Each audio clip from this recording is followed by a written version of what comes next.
So I haven't ordered it again because they didn't come up with a date until recently. Now it's coming out in December, I think. November. It's coming out in November.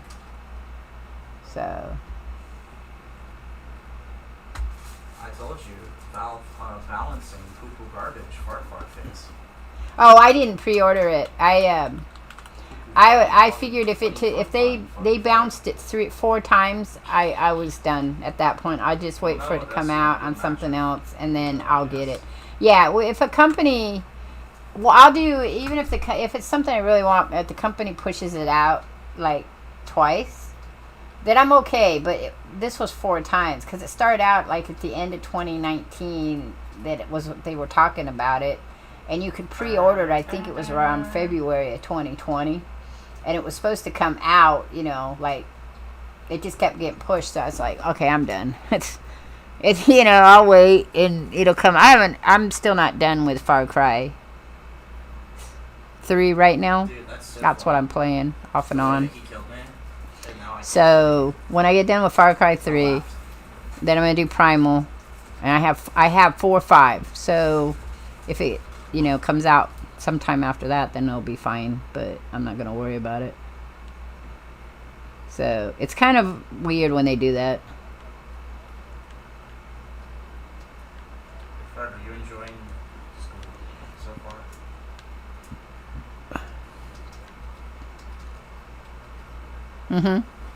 Are you enjoying school so far, Fred? Well, I'm sure that's true. I pretty much have come to the conclusion that most of the games that we get they're not what people thought they were going to be. I'm very rarely disappointed. Because I'm so kicked back, a lot of times I'll be all like, oh, I'll try it and I'll play it. And if I like it, I'll pick out the parts I like. If I don't like it, then it'll just get, I tried it once and then I shoveled it someplace. Fallout 76 I like, and it's still okay. I didn't like, there's things I don't like about it now the same way as No Man's Sky. If I liked it before and then they change it, it's like, I can play it and it's fun, but it's kind of not what I liked about it. But there are parts of the old parts that I can like enough to keep playing it. When No Man's Sky gets to a point that I can't play it or enjoy it, I won't play it no more. It won't. I'll just wait around and see if they do something else or morph it some other way to make it more interesting. But that's just how I am. And Fallout's the same way. Fallout's fun. Fallout 76 is fun. But it's more like Fallout 4 now than it was Fallout 76. I know a lot of people like it because they like the building part of it. Like, you can build beautiful. And they created a way you can also have an underground shelter now, too. So you can have a top shelter, above ground and below ground shelters. Yeah, so there's some really cool stuff in it. And they have a lot more NPC quests. And you can now get companions. The companions don't really go with you anyplace, though. They're not like the companions in Fallout 4. Or Fallout New Vegas. But it's entertaining enough, but again, it's one of those games that just doesn't have enough of a hold on to me to play it all the time. Yeah, one of the games I'm really enjoying right now, well, besides Dishonored, but I finished all the Dishonoreds. I played them all. They're all done. Yeah, I still like Dishonored. They were all good in their own way. Dishonored 1 still is probably the one I like the best. Dishonored 2 took me a little while to get into it, but once I got into it, because there are some big differences between the two of them. And then just different. I think it's just different. I don't, maybe they're all dead. Like how they do some of the teleporting and stuff is different. Some of the yeah, it's cringe. Like the one where you could control the rat. There was one where you could control rats or animals. I think it was animals. They took that one out. That's not a power that you could get. Just little subtles like that. They were just things that were different, but they weren't different enough to make it like, oh, I hate this, And you could play him, Corvo, as Dishonored 2, but I played the Empress, the daughter there, Emily. Yeah, I played her instead just to see if it gave you a different feel of the game. So I don't know, it'd be like, yeah, I think that her storyline gives you a different perspective on it as an adult, you know. I played it just like I would play him though, so they both got ultimate chaos. Well, what's the point of being an assassin if you can't kill everybody? That's what I say. There's no point in playing the game then. And then they have one that's was technically would be the third. It's called Death of the Outsider. I like the story in that. And the gameplay was the same as Dishonored 2's gameplay, but it was more like a DLC. It felt like a DLC, and it was short like a DLC. It wasn't a very long running game. I mean, it was long running for me because, you know, it takes me forever to play a game. It wasn't long running per se. And then what's the other? And then I played all the DLC. So then I went back and I played Dishonored by itself again, and then I played all the DLC. And I played the DLC backwards though. So oh, you need 2 of them. Yeah, it's 2 of them, and it didn't say like play this one first. I mean, one's before the other on the screen, but I just thought that was maybe it came out, or you know, I didn't know that story-wise it was you had to play them, and story-wise you had to. It would be better to play them that way because the first one sets up the second one. So I was like, okay, that makes sense. It was. And it's the story between the DLCs are the stories between Dishonored and Dishonored 2. So it tells you it sets you up for what's happening in Dishonored 2. It introduces the character for that. A couple of characters actually. It introduces Billy, it introduces the Delilah, and it introduces Dob. You know of Dob because Dob's the one that kills the Empress, the assassin that kills the Empress. But have you played him? I guess I died to the syringe gun. Yeah, they were pretty good. And then We Happy Few is the one I'm playing a lot. I like that one too. That one's really cute. Have you played that one? Have you seen? No, I think it's on PlayStation. I don't know if it's in anything free though. It's a puzzle game though. There was a spy. There was literally a spy it's behind a questy puzzle. as me, but invisible, who just, I mean, most games are like that, but it's not like the puzzle like the Last Campfire puzzles. It's more like the quest that you do for Dragon Age and the quest that you do for No Man's Sky. That kind of thing. I need a writing room. And I don't have one. What's up? Yes. And it's so far it looks like it's a continuation of Inquisition.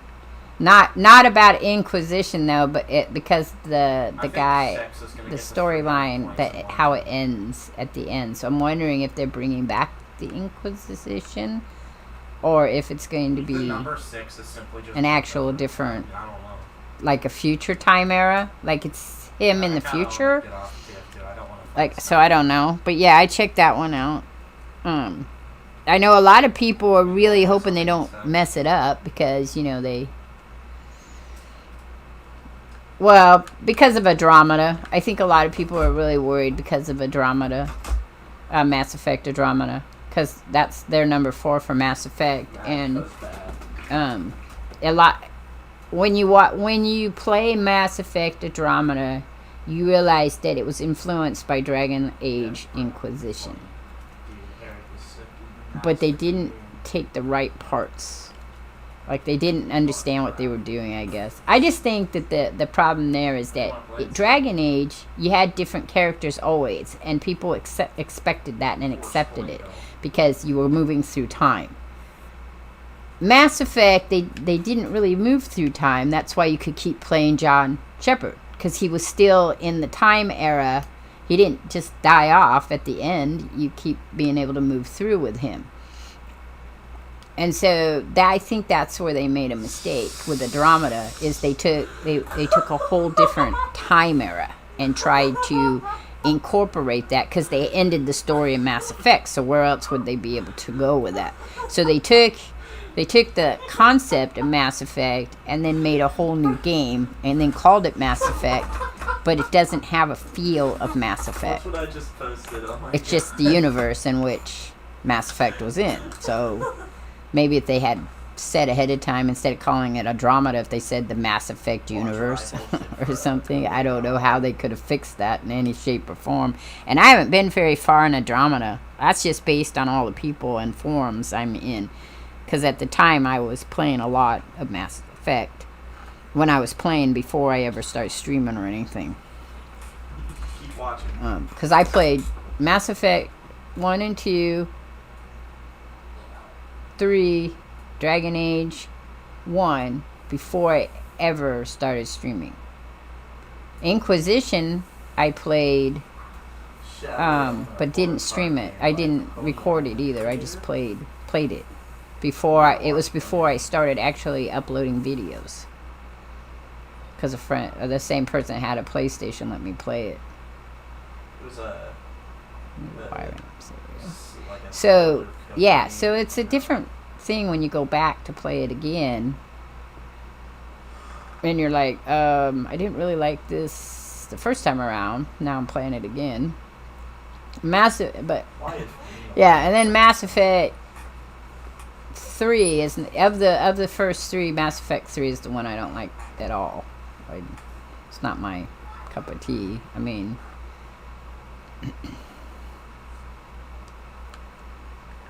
I didn't mind Mass Effect 2. It was different, it wasn't. I think they'd have done better if they just kept him dead. And then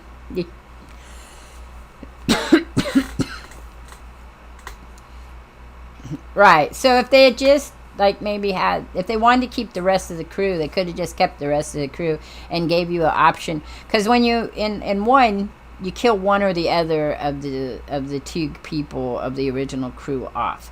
So if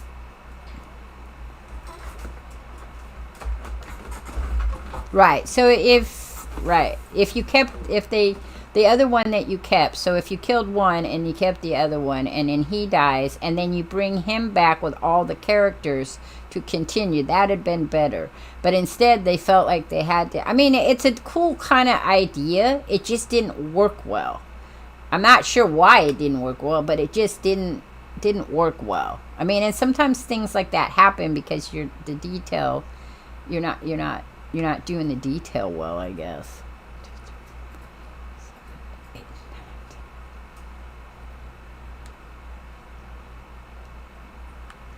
Yeah, I don't know which one came out first. It was Dragon Age or if it was Mass Effect, because they're very similar. If you played both of them, and they're made by the same company, and they're very similar, and they have the same the companion storylines in the same thing. They did it on both. They did a sci-fi one and a fantasy one. I just don't remember which one came out first. I played Dragon Age first, and it pissed me off because I couldn't get the game.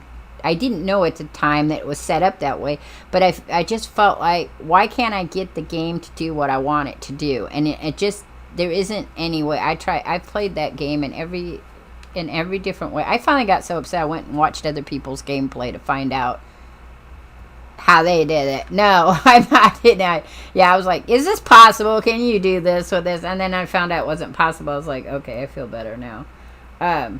Because I hadn't watched anybody play it when I played it the first time. I hadn't watched people play it. I didn't even know people played and put videos up. I played it pretty much right out the gate of when it came out. And so I wasn't on YouTube then.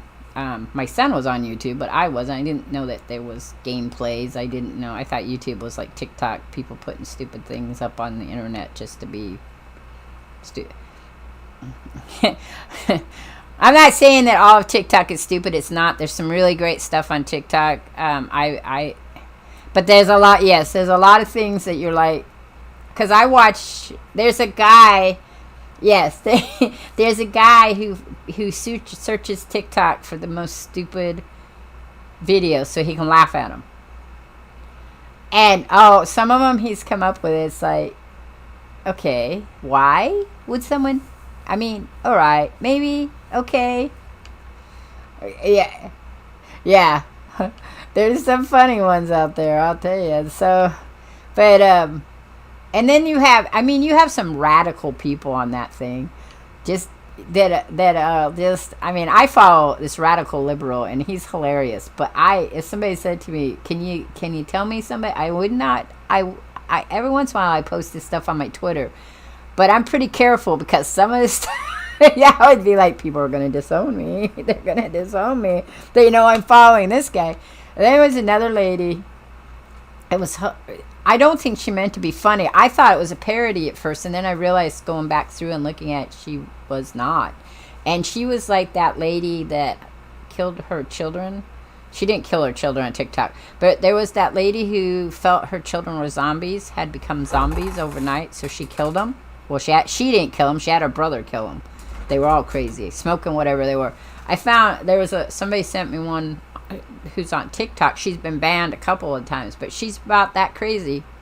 Talking about how witches need to be burned and how the government needs to sanction witch prisons so they can be redoctorate into, society, and how you go about witch test. Yeah, I thought she was a joke.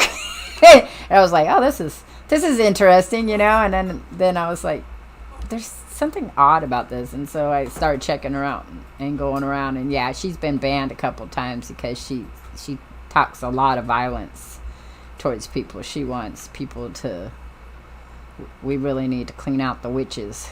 So it's very kind of bizarre, but that's kind of the thing about online streaming and other things like that, is you have that freedom to speak, and so everybody gets their choice to speak, but just at the same time, if you speak, then know that somebody else gets to look at your whatever you did and have a rebuttal or agree with it, or just go, oh my god, are you really or are you that odd? There's some odd ones out there, really. Feely says his next game is Solar Ash that he'll be playing. He plays a lot of retro indie games. And he likes them a lot. And I watch him play them. He's really good at them. I couldn't play them because they're extremely hard. I watch him play it, but like, nope, not me. I could never do that. But yeah, so my new thing is TikTok, but I just do it because I like the idea of a 3-minute video. That's the longest video you can make is 3 minutes. So it kind of forces you to, it's kind of like, that's how Snapchat is too. It forces you, and I think Instagram to a degree was that way. It's not anymore. It forces you to really think about how you're doing something. And so I kind of like that because it makes me, if I see something, I say, oh, I can make a short video of this. I've made a couple of positive affirmation videos for it. Like, I made one which is just a picture. It's just a video of a rose, one of my roses out here, and I wrote, it's just basically, I had a friend that was saying she was having a really hard time, so it was kind of directed towards her, but not. It just says, I know that some of you out there have a hard time, and it's good to just take a breath. The whole smell the roses kind of thing. So I just make little ones like that, and the rest are about my animals, or bizarre ones. My neighbors next door, I don't know who did it, but one night during the summer, went out there and stuffed heads with hair and stuff floating through their pool. So I came out and I see something moving out of the corner of my eye, and turn around and there's these heads floating across the pool with the killer whale, and I filmed it because it was just kind of bizarre. I mean, it was the oddest thing. To come out to your backyard to feed your chicken, and there's weird heads floating. And from where I stand, they looked real. I knew they weren't because they're too white, But when you first looked at them, it was like, what the heck? And then if I find weird, I found, I had a cup with honey in it. I put it outside because I was using it to do growth for my clones for my roses, because I'd seen a TikTok video. There's this guy in Denmark who does indoor gardening, and he shows how to do all these different things, how to grow pineapples and stuff. So I was trying to see if it worked, but I left the cup out. When it came out, it was full of honeybees. So I filmed them just buzzing around, because I thought it was kind of a cool looking thing to watch them kill themselves eating honey. Because that's literally what happens. They get stuck in it, can't get out. And because I found a hive when I was cleaning my backyard. There's a hive, yeah, and they're just honeybees, so it's okay. They're not bunched out. But in Oregon, you have to be really careful. They don't have anyone I know of that you can call. They'll come out and relocate them. In Texas, they have a relocator. I was watching this lady on TikTok. They're not very big. Yeah.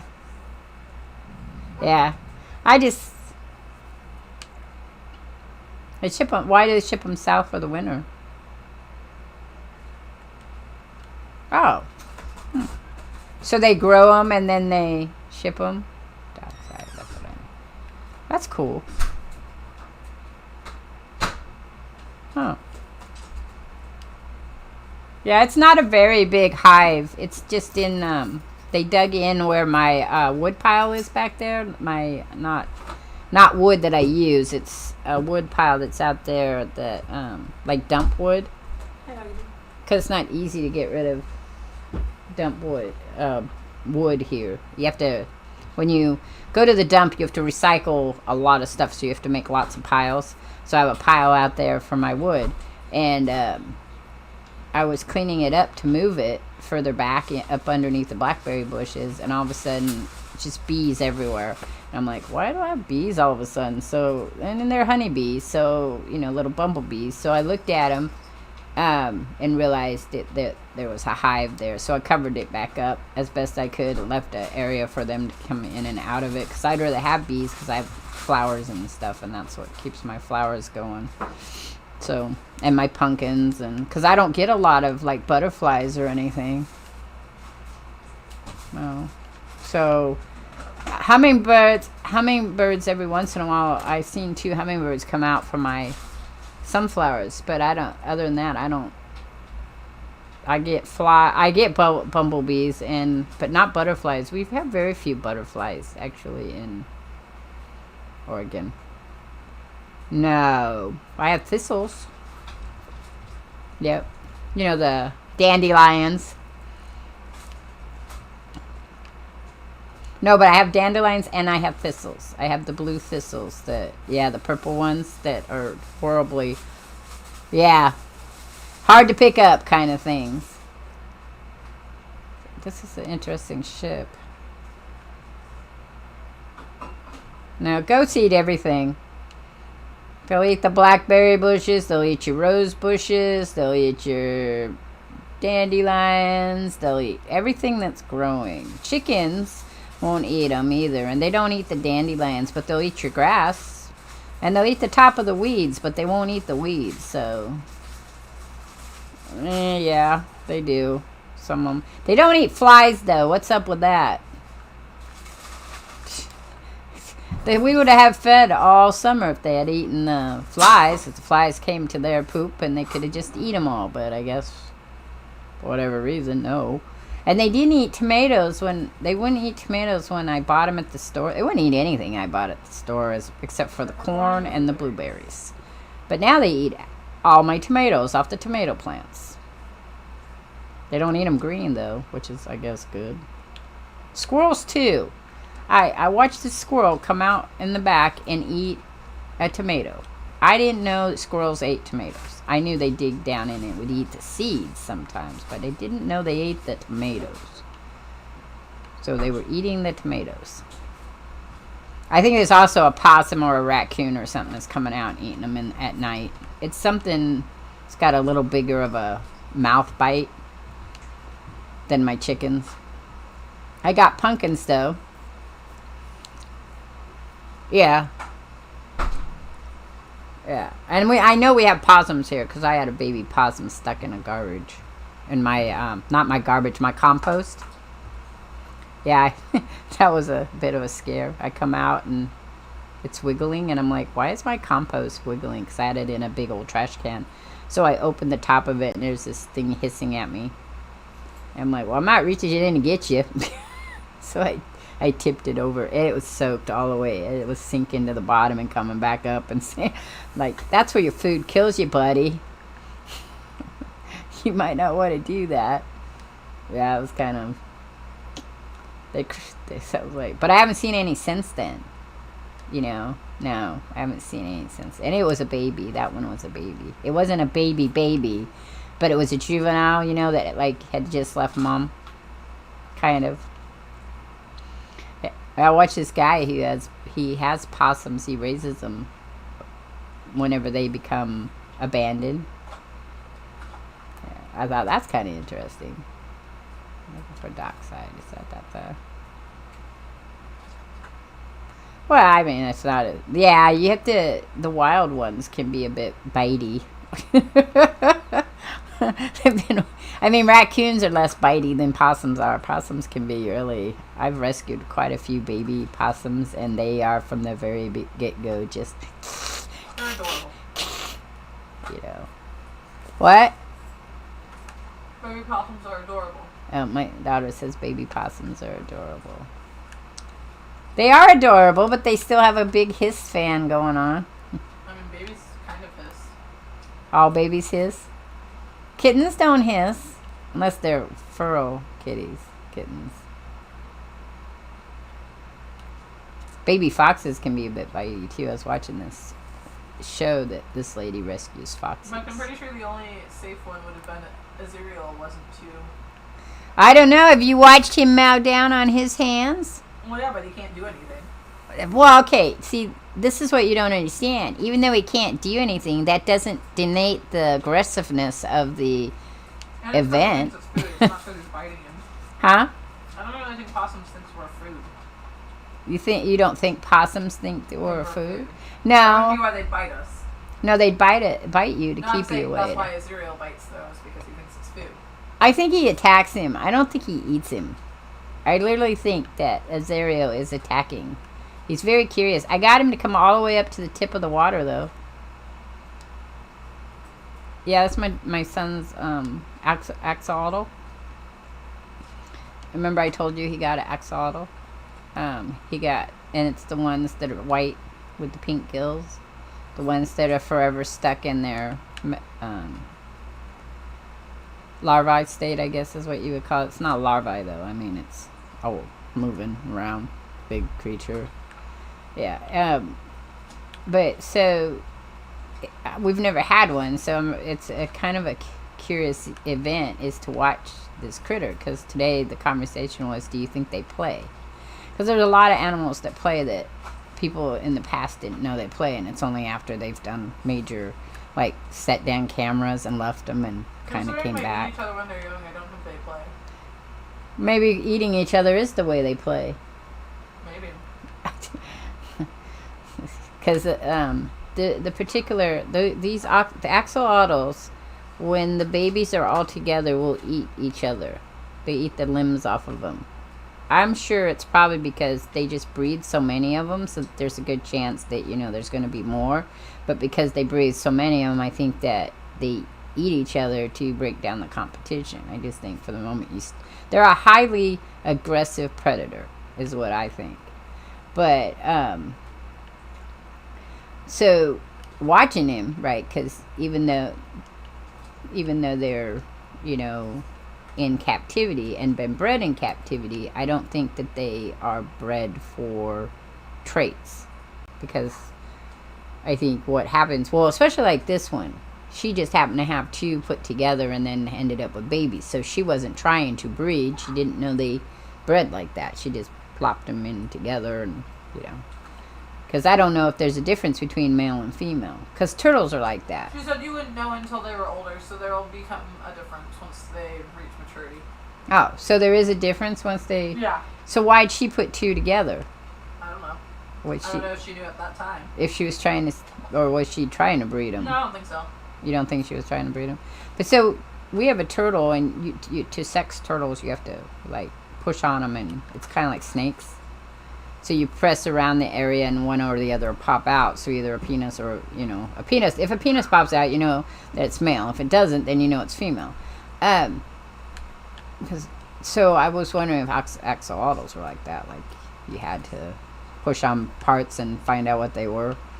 But she says you can tell the difference when they hit adulthood. I don't know how long that is, because they live till they're 15 years old. That's the longest in captivity they can live. I doubt they live that long in the wild.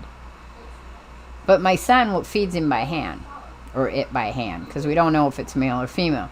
They have no teeth. They suck things up like fish do. You know, like some fish they don't have teeth. They just suck them up and through. So when my son feeds him, he will eat his hand. He literally chomps on his hand. My son says it feels like he's kissing. I said, yeah, until he gets bigger and his jaws can, like, suck your whole finger up, and then it ain't going to be so interesting. But I suppose if all they can do is suck on you, then it's not going to hurt, because they have no teeth. They just, like, yump, yump, yump, yump. So he always says he's kissing him. So I talked to the thing, because there's been a lot of research that if you talk to animals, it changes how their brain waves are. So I'm kind of curious as to if I'm talking and singing to him, does he become, like, to him, is that like, I don't think docile, it's not, because you wouldn't be able to make a predator docile. I mean, that's not what it would be. You'd be more, if you bred them. Yeah, but they bred them over time. That's what I'm saying. I don't know that you could with a salamander. I mean,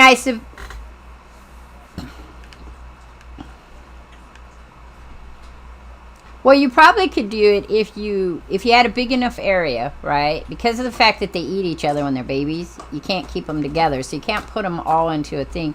So you would have to do kind of like you do with No Man's Sky. You'd have to breed them and then write down what you bred, and then start separating them out so you can pick out the ones that had the traits that you wanted more so. Right. Now, the thing about axolotls that I didn't know about, and that most people don't know about, is that you technically, and they do this apparently when they're in science labs, is you can trigger them to be stressed, and they will change into an actual salamander. Yeah, but they have to be stressed, and then it of course, like all things, and stress it. That's what it said in that thing. It said if you stress them enough, that will cause them to have a metamorphosis, and they will change to the salamandra state. You have to, on YouTube. You have to expose them to the chemicals that other salamanders use. Oh, is that what it is? Okay, my son says you have to expose them to other the chemicals that create other salamanders to change from their newt other state salamanders to their... have glands that produce those chemicals when they're ready to become fully amphibious. Yeah. And go on land, and salamanders, axolotls don't have those glands, but if you introduce the enzymes, they still undergo the metamorphosis. Alright, so... But it's not natural for them. Right, it's not a natural state, they don't have the glands that... What you probably read is why you thought it was caused by stress is because it causes stress. So it does cause them to be stressed when they have to change. And that shortens their lifespan, they said, so you're not going to end up... their regenerative properties. They lose their regenerative properties. Yeah. So I was thinking, because of all we were talking about so I think what you would have to do, because I used to breed cats. We bred Persian cats. And most cat breeds are bred not for temperament, but for looks. Especially show cats. Show cats are not bred for temperament. People say they prefer a docile cat. But if you're paying $1,000 for a cat, you're not really worried about whether the cat is friendly or not if you're going to show them. You just need them not to bite anybody, but, if they're trainable, it's like, whatever. So when you're breeding animals like that, you're breeding them with the intent to have a particular trait, right? It's the same thing as, like, hunting dogs. When you breed hunting dogs, there's a certain traits that you're looking for, more so than you would, say, in other animals, right? So I don't like plot hounds. If you were breeding plot hounds because of the type of dogs they are, you want them to have something that's going to bring down bigger prey. I don't know what the temperaments or of a. I mean, the plot hound I had was the sweetest, lovable dog I ever met until he got out to run, and then he just, like, run forever. I'll be back later, thank you, bye, you know. But,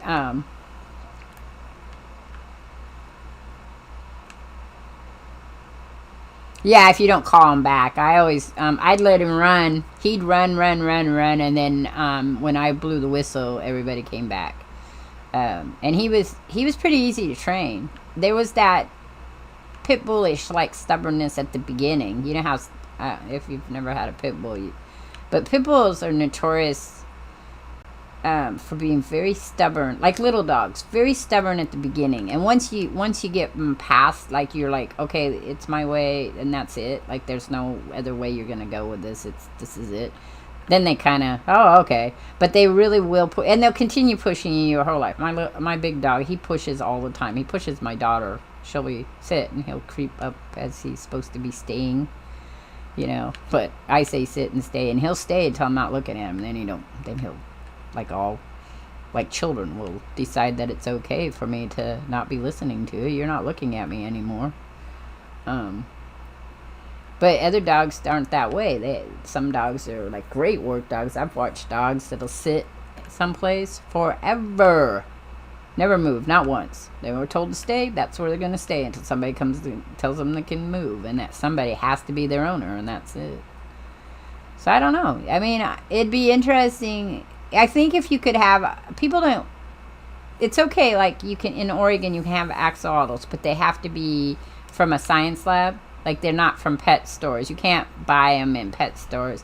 And, or somebody, like, in this case, she had 2, and they bred, so she gave away all of her babies.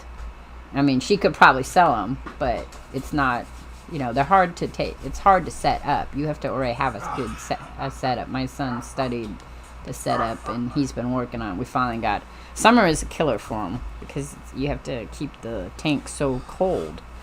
They have to be in the 60s.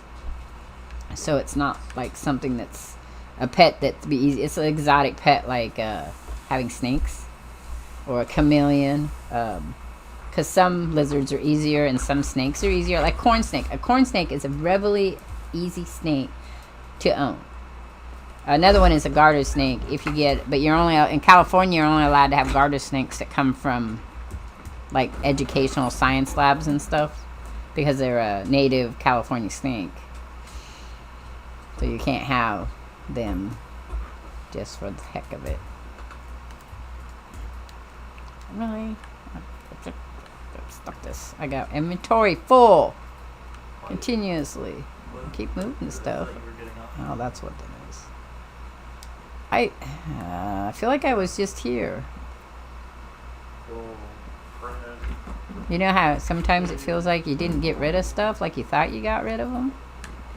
And then it's all in the same place again. Alright, so it says... Did they change any of the lore? Did you find any lore changes?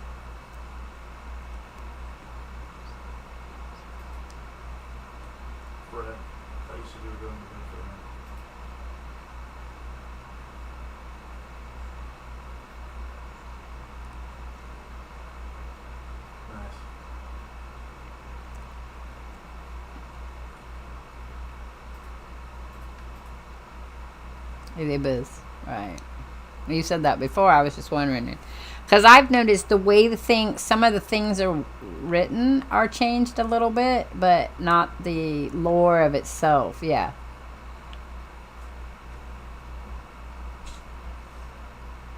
I know what I was going to ask you. Have you seen any of those large rings? Are those still in the game? Because I haven't been able to find them anywhere. Are they still on the exotic, weird planets? Where they hum at you when you get close?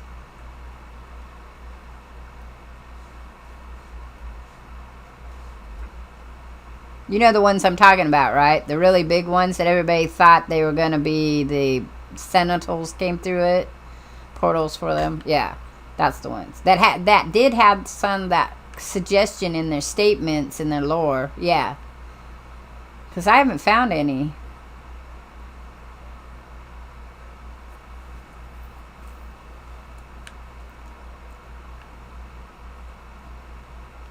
Oh. Yeah, yeah. Yeah, I don't think I got all the way through them before they started changing it a little harder to find them on the planets.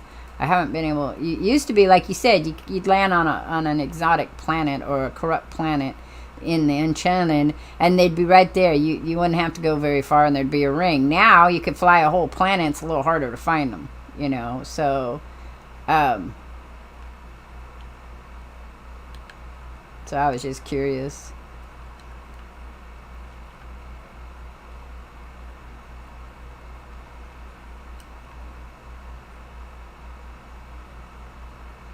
Huh, yeah. But are they still on the corrupt planets? You know, the special, exotic. They don't call them corrupt anymore, I don't think. In the Uncharted systems. The Uncharted. So we still have the Uncharted.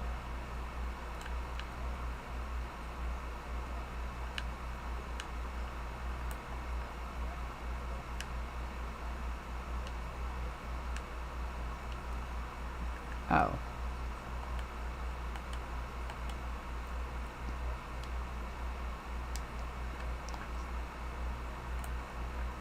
Huh. Yeah. Well, the Uncharted have no space station. The No Data will have space stations, but they're not necessarily, sometimes they look like they're abandoned. Some Uncharted will have the abandoned ones as well, but won't come up as Data either. They come up as Uncharted. So, I haven't been really exploring them much. I was doing a lot of exploring of those systems when I was doing portal jumping. But the thing is that you don't necessarily always have portals in those systems.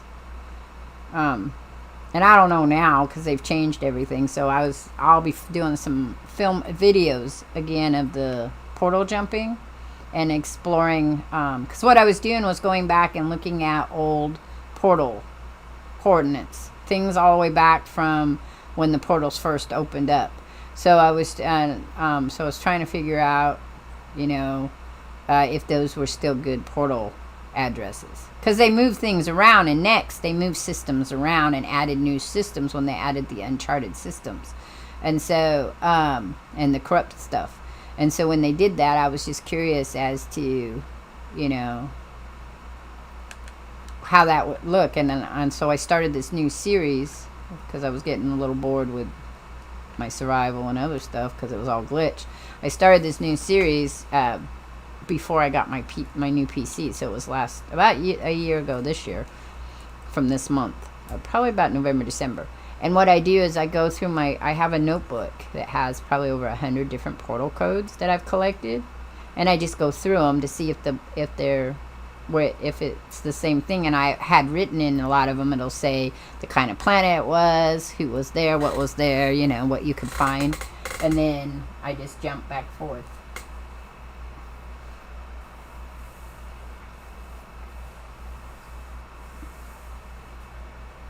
Right. It'll give you different planets. Yeah, well, that was the same thing as when I first started doing that. Richard Honey and I were talking about that, because he'd give me coordinates and I'd give him coordinates. Also, Daniel Hipley will give each other coordinates for things, and you'd go and they wouldn't be the same. Right. But prior to next, they were. So after Waking Tiding, when the portals first started working, you could get a coordinate and share it to both PlayStation and PC, because that was before Xbox was on the site, and it would be pretty much the same planet. So you could say, I found this ship here, like, you know, a broken ship, and everybody could go to that place and find that ship. Then after next, because I was exploring that, somebody could give you a coordinate from the PC or Xbox, and it would not hold true to being the same planet. Most of the time, some of it will, but you won't get the same stuff. Like, so if you said, oh, I have a squid ship on this, there wouldn't be no guarantee there'd be a squid ship when you got there. And you could sit there forever and there still wouldn't be a squid ship. And then the next person could show up there and there would be. So it was kind of interesting to me. So I was like, well, I'm just going to do some of this jumping and see what happens, because it's kind of cool. And it's kind of a fun thing, because you only have to, I only jump, run around, find one thing, and then I go back. Then I go back, you know, I don't need to go through.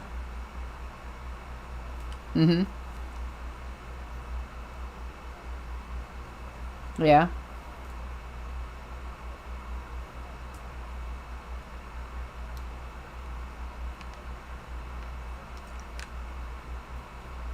That's interesting. I wonder why that is.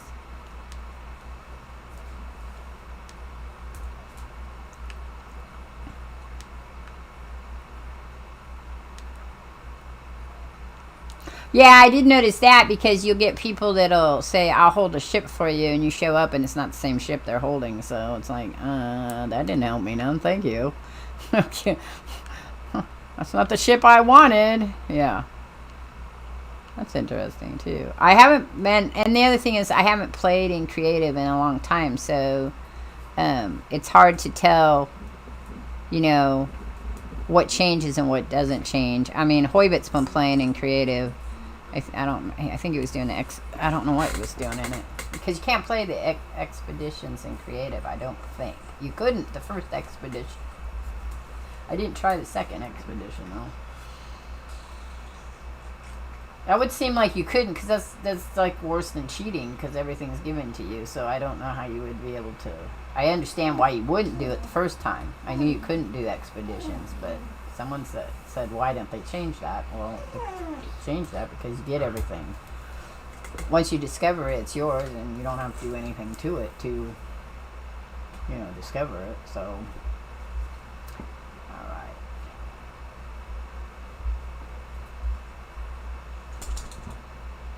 Yeah, and I don't know if you could do cities either. I mean, again, for the same reason, is that if you could get everything, what would be the point? But yeah, so it's kind of interesting to note. I don't know. One of the things is that also the reason I like to do the portal jumping is because you can remember when you visited certain places, like if you have bases on it, and then you see how different they are when you get there. So that's intriguing to me, because I mean, like this one is a pretty, you know, the loopy grass where the grass looks like its little ends all curled down. This one's blue. It's one of the few blue ones I've seen. I saw somebody was watching, I think it was Mary Lizzie, she was on one that was purple. And then, yeah, and then a lady I follow on Twitter, she's got planets that are all pink. So that's kind of cool. And the animals are pink and everything's pink. It was like one big cotton candy world. It's like, I want to find that one. That'd be cool. But I don't know if that's because it's a PC one, because some of the PCs are a little different. Or if it's modded. Some people have some modded stuff that's different. So that's kind of cool. Okay, I don't know. Dockside is not coming up. Which planets are good for Dockside? That's what I thought. It used to be the cold planets, but I thought, I'm going to have to go to a cold planet and get me some Dockside. What's that? It's that buried technology. Oh, it is. So I'd say most lucrative thing I found so far, besides digging for stuff, is getting ships, and like I told you, and selling them. That seems to be, if you need to make money early on. I keep my storm crystals. I keep them because they turn into the higher warp stuff when you get them, so I just put them away. I don't have any storm crystals right now. I haven't been anywhere where there's, I think this planet I'm on, when it's hot, has storm crystals when the storm comes in, or maybe my last one. So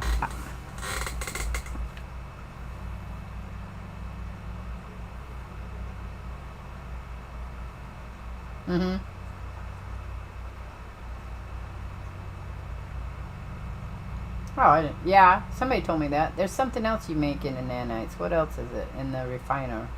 the scrap metal or something.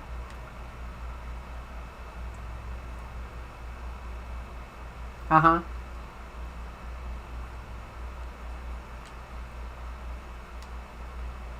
That was it, runaway mold. I knew something was, somebody was telling me they were making a whole bunch of them. I was like, oh, okay.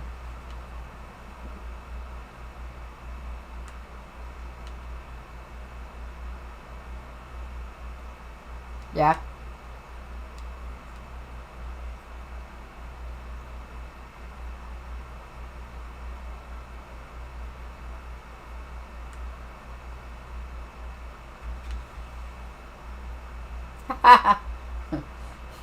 Non-stop mold. That's kind of fun. Alright.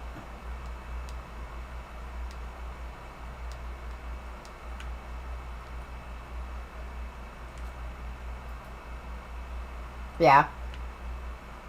No, I get it. I have floating islands. I didn't notice that before. Oh, wrong one. Come here.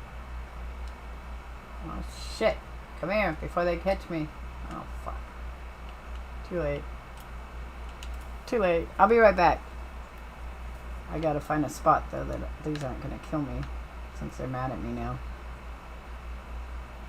for digging up everything. I'll be right back, stream. Feely, I'll be right back. Oh, now you're quiet. You got school tomorrow, remember that. I do have school tomorrow. I know. Said remember that. No, I will forget.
Lady, can you feed the cat, please?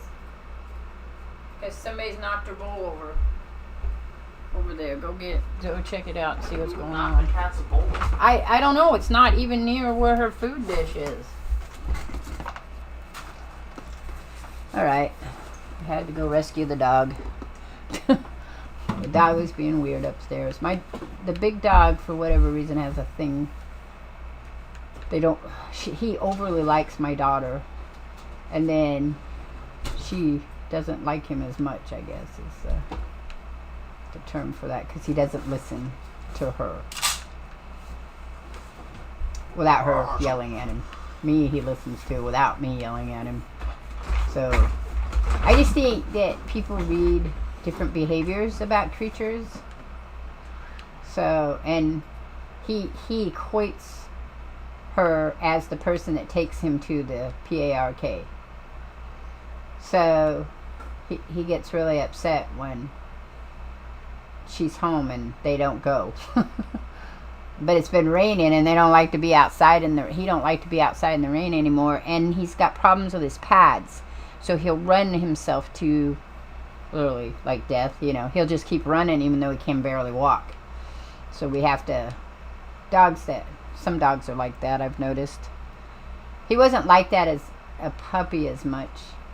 He's just more like that as an adult. And I just wonder if it's because he knows he's becoming old, so he has to.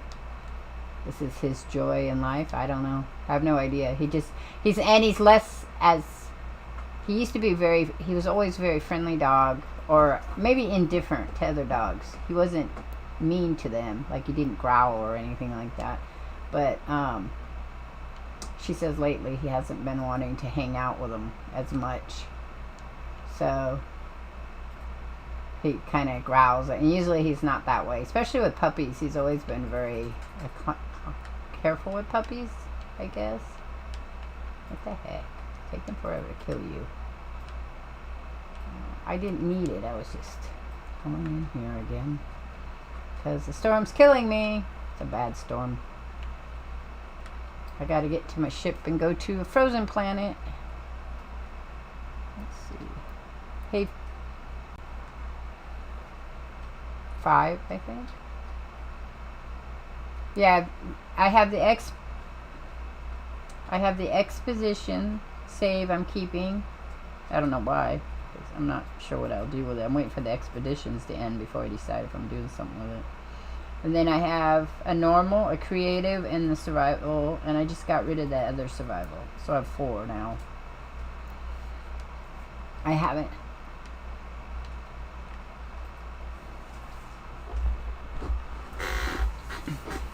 Reason why I don't have more saves? Or are you...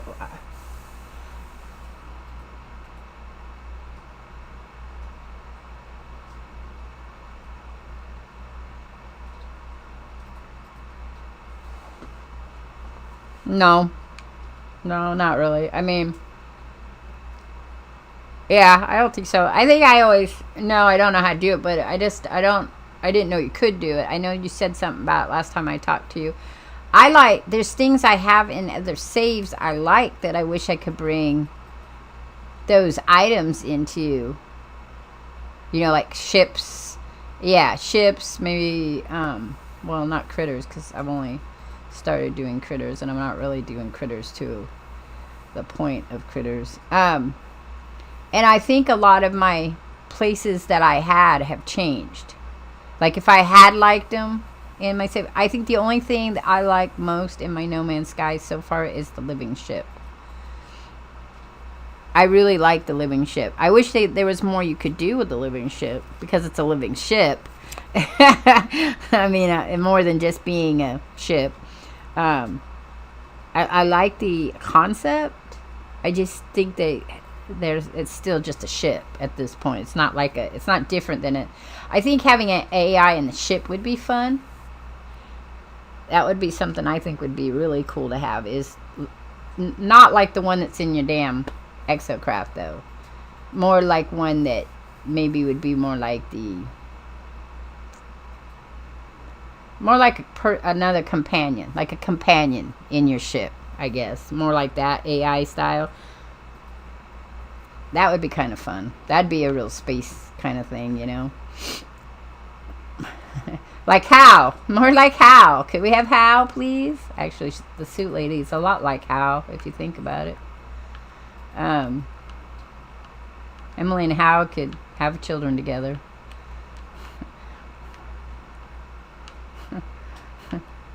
Or how about the one that Mother's from the Aliens movie?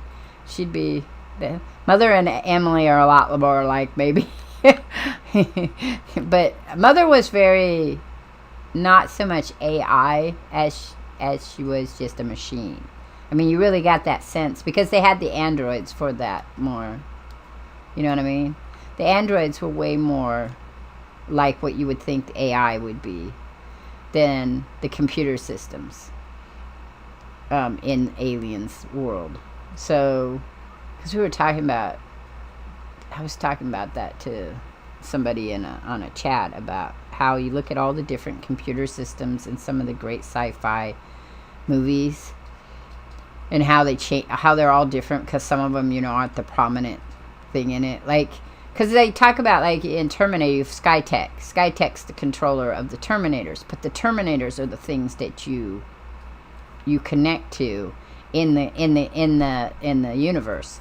So you see them as being these, you know, like the AIs and aliens, as being this separate thing, but they're not, because it's Skynet that's controlling all of them. They're like the little drone beads of it. So Skynet is actually more terrifying if you thought about it, and if you talked about it, AI, that's the AI they talk about in it as well. But you don't get a lot about it, which is intriguing to me in the movies. Huh?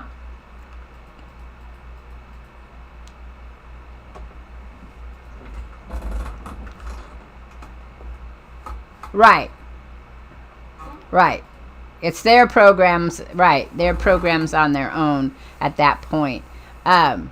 So that's probably why, but I mean, it's still kind of a terrifying thing to think of that AI that's gotten to that point of time. And I think having an AI in your ship would be interesting. It would be really interesting if it was an AI that could go either way. Like, if you didn't do the right stuff, it got pissed off at you. That would be kind of interesting too, but I know that's not what No Man's Sky is, not really about that per se. Not like we think of. The AIs aren't really...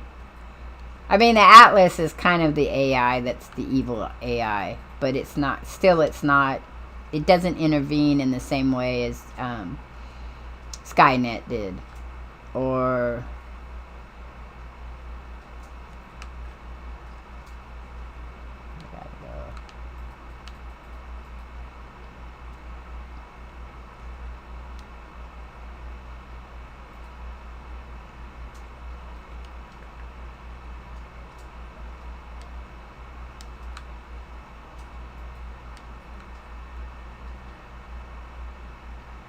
It's broken.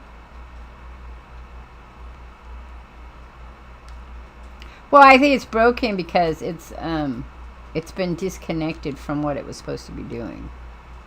I mean, it was left to run by itself, and then the people that created it are no longer there. And it doesn't understand why, because that was something I was exploring with somebody about a story we were thinking about writing together, and the person wanted to, you know, write it from an AI point of view. And I said, well, the thing about AIs that are hard to kind of get your mind around is they can literally go to sleep and think about something, and for them that time period hasn't really moved along, because they don't have a sense of time that we have a sense of time, because they don't age, they don't decay, or they can break down decay, but they don't have a sense of themselves doing that. So right.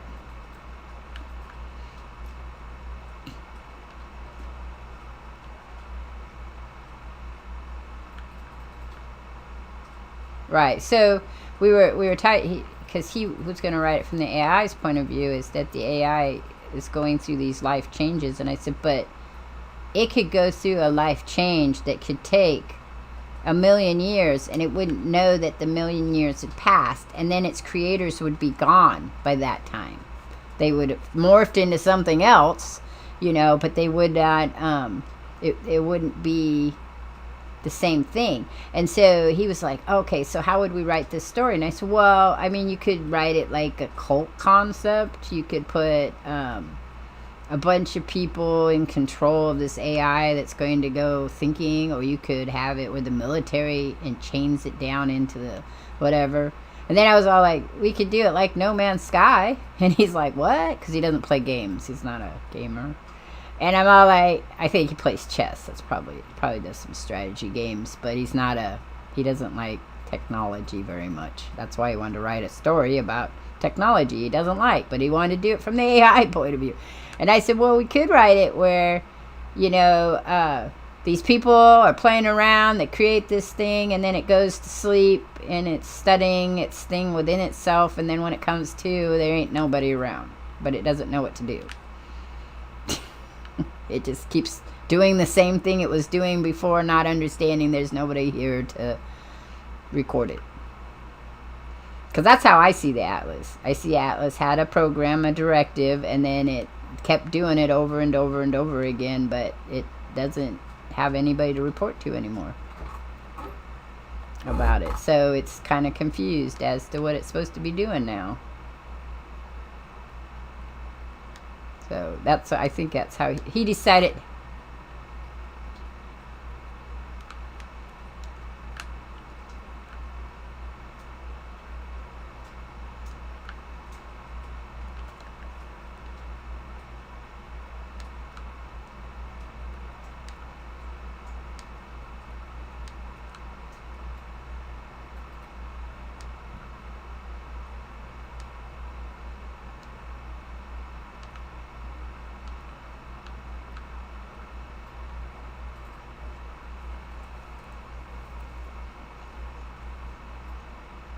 Right. If you're an AI that becomes self-aware, right? Because the Atlas is obviously self-aware.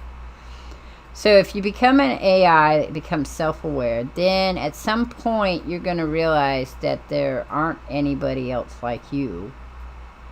So who do you have? And that's how I see the Atlas also. It's that, like you said, the humans were its creators. They gave it a purpose, and it gave it a job, and then they moved on because they no longer needed it, and it's still running that purpose and that job, but now it has no one to report to, so it doesn't have anybody to talk to either. Like you said, it's lonely, but I don't know if it's lonely in the sense of like lonely like we think of lonely. I think it just feels like, what am I supposed to do now? Who am I supposed to report to? Who's going to tell me what to do? What happens when I do what I'm supposed to do? You know, will I be able to move on into something else or do something else? It's always interesting to speculate, because AI, that's the thing about AI is, you know, where would you go from there?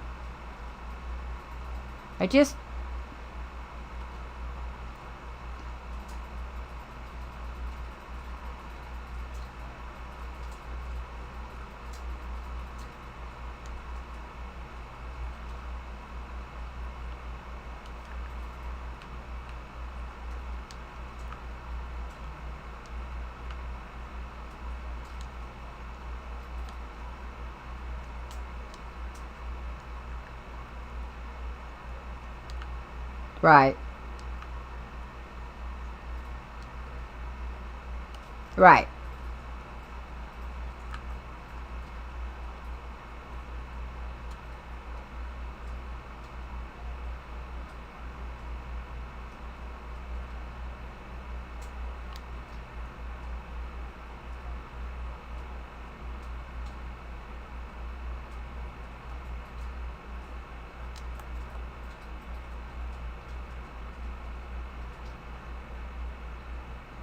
Well, I always thought since this is a simulation, we're within the Atlas itself. I just feel like it couldn't create its own creators because it didn't understand its creators well enough. It could create simulants of that, because that's what we are. What you have in the game is simulants. That's what the travelers are. They're like simulants of the dreamers. And so it's pieces and parts, but it's not the whole, because just like if you're dreaming, you don't necessarily, it's like playing a game or being online. You're not going to see the whole of a person, because you really have to have, we are such physical creatures that you have to have there's a part of the physicalness that has to be there for you to understand all the dimensions of it. And I think that's the issue with the Atlas, that the only dimension it understands about its creators is, first, they're creators, and second, it's a humanoid, but that there's no comparison to what humans are, because there's only humans. There aren't, you know, the travelers are all kinds of things, but there's the aliens, and then there's humans, and that's it. That's all there are. But there are no humans in the game. Not really. I mean, Emily's probably kind of close to that, but there aren't really humans in the simulation. There's travelers who are dreamers that kind of might look like humans, but they don't really represent the humans as creators. They're different. At least I think they are. I mean, it could be that they're not, but that's why the travelers look so different, and the anomalies, and that's why they keep asking you, are you a wanderer or are you a traveler? Like, there's a difference between the two. Couldn't they both be wandering and traveling? But the travelers have a different, because they're the humans in the dreams. Though I wish they had finished that. Like I always tell you, I just wish they had finished all that. That's a cable planet, not a cold. Because that would be a tritus.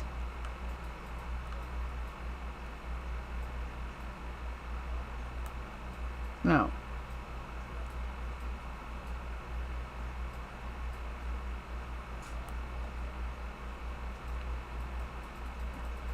No.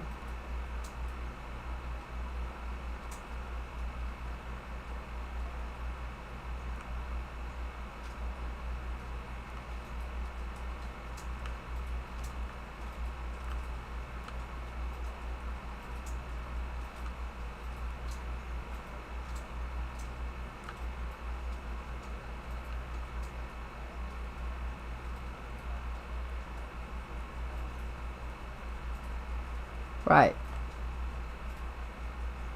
Well, I think, too, though, when the lore was written in the game, there was only one traveler. And everybody's that one traveler. That was the compilation of the dreamers, was to create the one traveler who was going to travel through the simulation and solve whatever the problem or creation thing that the Atlas was created to do. And the traveler was the one thing that was supposed to move through the Atlas simulated world and gather the information for the Atlas. But and that's because one of the most prominent things that you hear about all the time is the fact that you've been here before, over and over and over again, in the same aspect. And all our friends, I've noticed lately, it's when you go to the Nexus, it's all our friends. But all our friends are the one friend that's just been there all that time. Now with the Nexus, because you've got travelers, technically all the players are travelers and all the players are there, but they're still just supposed to be the one. It's not really like there was lots of them. I mean, they said about Artemis and everything. I think that's where the story starts to get a little convoluted, because you have all these other travelers now who were introduced into the story, but the idea is there's really only one traveler. So it's hard to wrap your brain around that concept that every Artemis was supposed to be you as well as you being, and Apollo and everybody, but yet you're talking to them. So how does that work out? Now, in a computer simulation, it would work out because you'd be little programs that are all part of one big program. But it doesn't really work. It doesn't really translate well, as the idea is that you are the dreamer and then you're there, but you're also the others. And I think that's where that's where they kind of fell apart in making a cohesive, logical sense out of what they were trying to do. And so you start speculating, and then the lore mixes up even more, because, like you said, now the lore also has now added other further back lore with the ancients and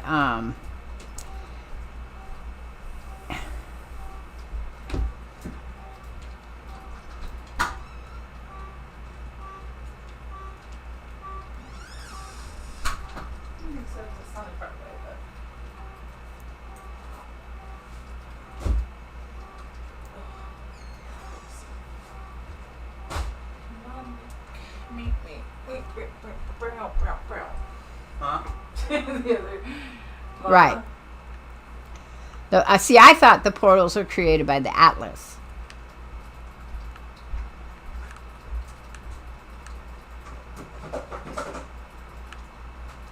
Yeah, see, I thought the portals...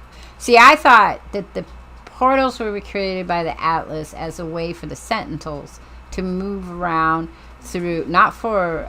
well, eventually... Originally, I thought that it was for spaceships to go from one place to another, but since you go through from one place to another, takes your ship with you, that works out well too.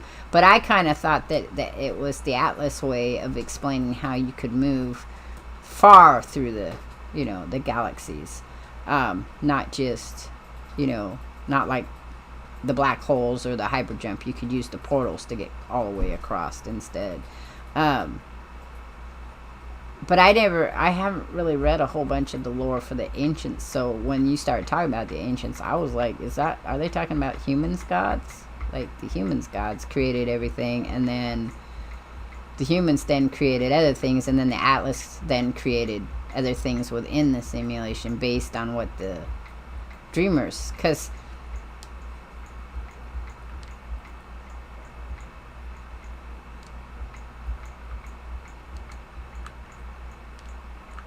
right, but see, that's where right.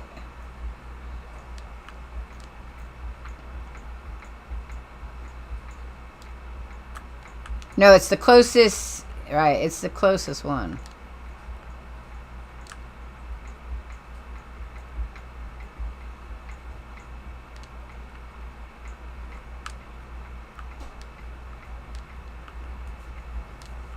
I don't know. No, it could.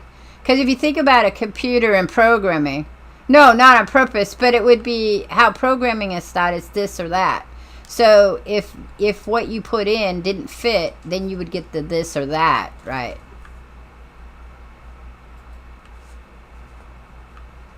Right, but that's what I'm saying. The portal doesn't read, the portal reads your mistake and then says, okay, I'm sending you to the nearest place that is close to that.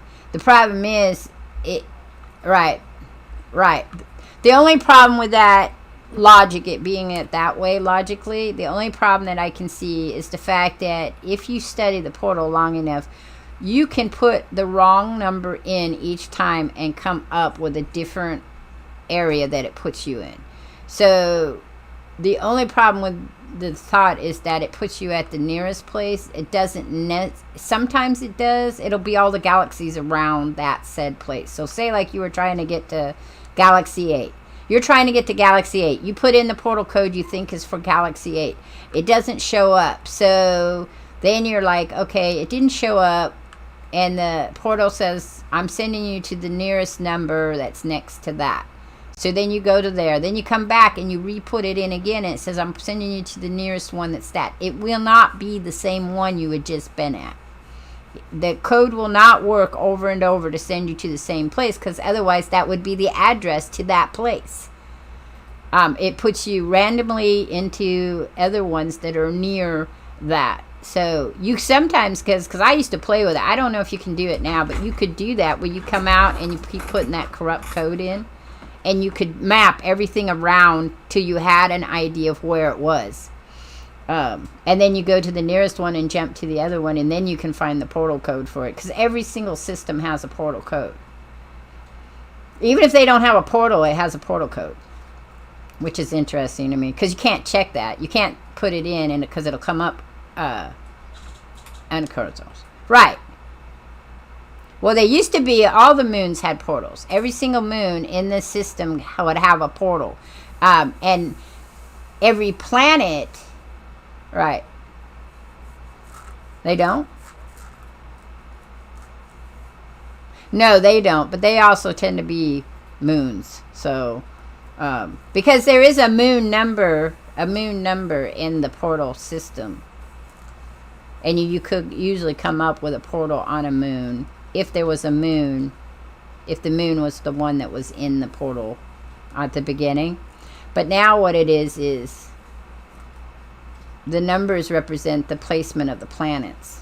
That first code, the first two codes is, the first one's usually is a placement number. It's the second one is the number, but it can 1 and 2 of the first of the code. The first 2 slots can be intervened, and so if you have like 0, 1, that's going to be the first planet nearest to the sun.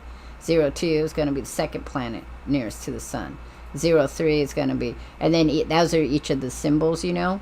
But you can get like. It was really hard for a long time there to get, when they put the Uncharted's in, it was really hard to get to the Uncharted portals. But they're out there. It's that thing is that those corrupt numbers that come up, that's how that is. So when you're looking at the corrupt, you put in a number that looks like it should be the same but doesn't come up with a portal, it just means there's no portal in the system. So if you change the number in the front, sometimes you can get there. So like say the number was for number 3, but the system only has 2 planets, it won't necessarily put you in that system. It'll put you near that system, or it'll put you on the nearest planet. That's all. And then you just have to, that you can go in and check it that way. But yeah, it's not, unless it's really important for you to find the system, though, there's really no, as long as you get close to it, it's really no point, because you could just hyper jump from one to the other of it. Kind of the example is the last system before you go to the center of the galaxy. There's no other system. Once you get to that last one, some of them don't have portals to them. At least they didn't used to when I was talking to people that were going from galaxy to galaxy, and they'd get to that last one. I have a portal code for Euclid's last one that's there, because it was named something else, Last Chance or something, by somebody else. It was called Last Chance before Next, and you could go there, and that's the last system before you jump to the center. I haven't checked it yet to see if it's still there. Because if it is, then no matter where you're at in Euclid, you should be able to jump portal to that one, and then you'd be right there for the next galaxy system. I'm looking for it. There's a frozen one. I knew there was one somewhere around here. I'm hoping that's the one. Well, it's not in my two home systems, so I was sure there was one around here. Oh, look. Something's after me. Pirates. I don't want to play with the pirates. I'm still not good enough to play with the pirates. Yep, there's where I need to go. Oh, I can't warp yet? Yes. Yes, I could. Yeah. Yes, I can. I can still pulse drive out of there because they haven't done their scan yet. And there's the dock side. The outside I need. I don't know. I think that it would be great. Have you ever seen how... Well, Assassin's Creed did it. Where they do a big giant book with the timeline and descriptions and all kinds of stuff about the games and the timeline and the lore and everything. I think it would be great if somebody wrote a No Man's Sky one. Put some pictures in.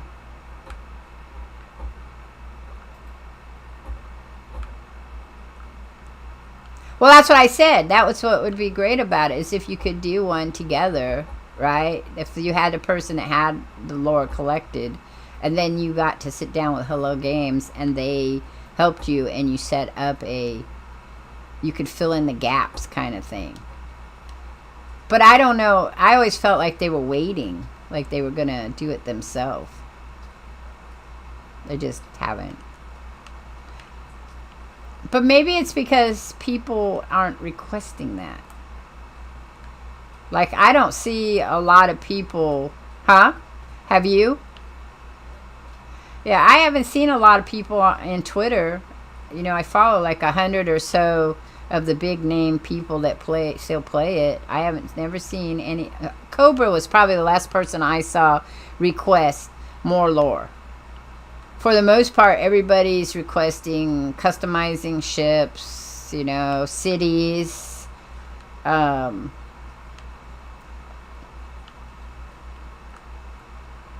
all that stuff. So I haven't really seen any big push for lore. Maybe I should start sending stuff to Hello Games. Excuse me. I would like to have more lore. Would it be possible that we could connect Waking Titan to what's going on now and what went in the past? Can we get more of a timeline? Can we understand the concept of why we have 7 different traveler faces with one traveler, and where does that fit in with the lore? And what exactly is the traveler now doing in the thing? Is he still just wandering around with no connection? And what's going on with the Atlas? Because that's the only thing I think is last time of the writing is the Atlas you still don't really have a thing going on with the Atlas anymore.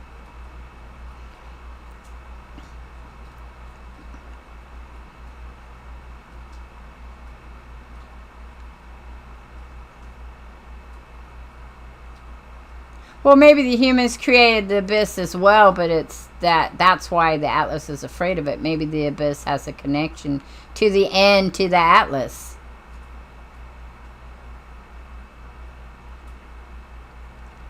That could be, I mean, maybe the Atlas, what the Atlas becomes is the Abyss, and that's why it's afraid of it, because it loses itself as the Atlas and becomes something else.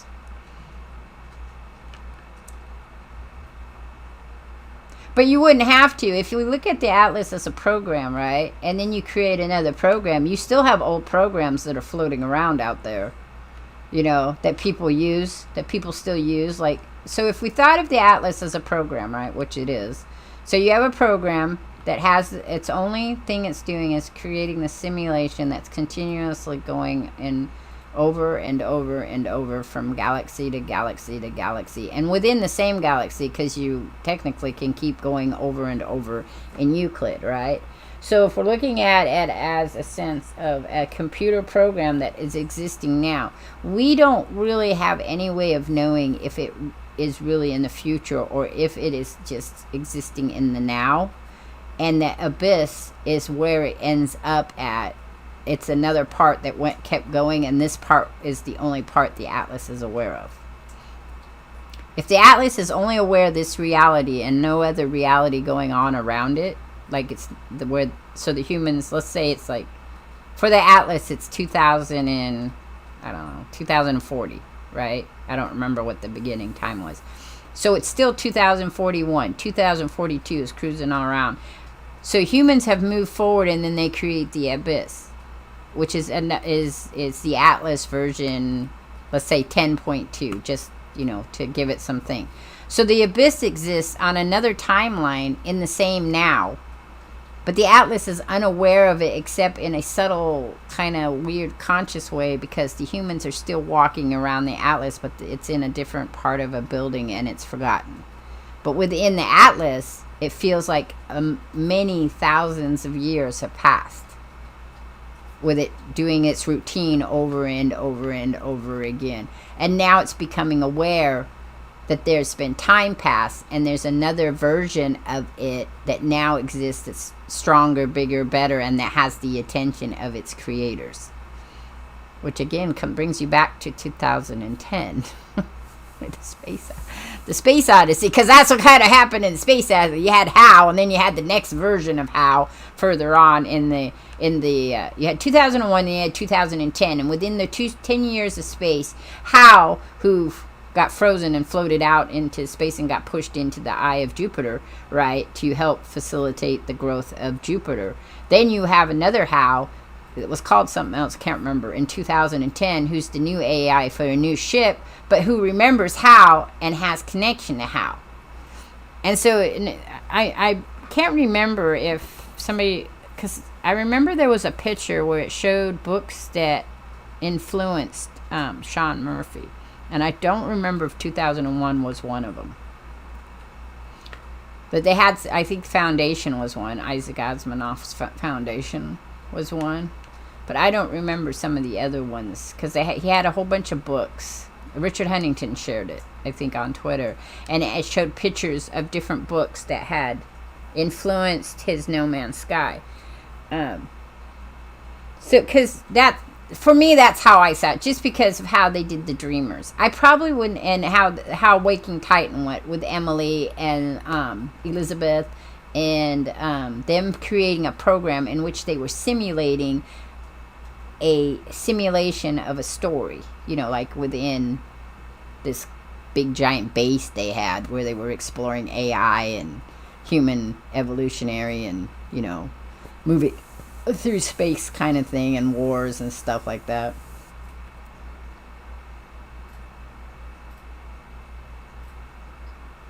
Well, because it's a program that the Atlas believes is real.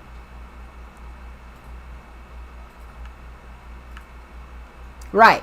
The Atlas believes that the simulation that we are part of is a real thing. That's what I'm saying. So if the Abyss is a reminder that it's just a program, it's not the creator of all. It's not it doesn't run anything. It's just running this pretend world in which the traveler runs through it to gather information for whatever reason. Because that's the part of the lore that's missing.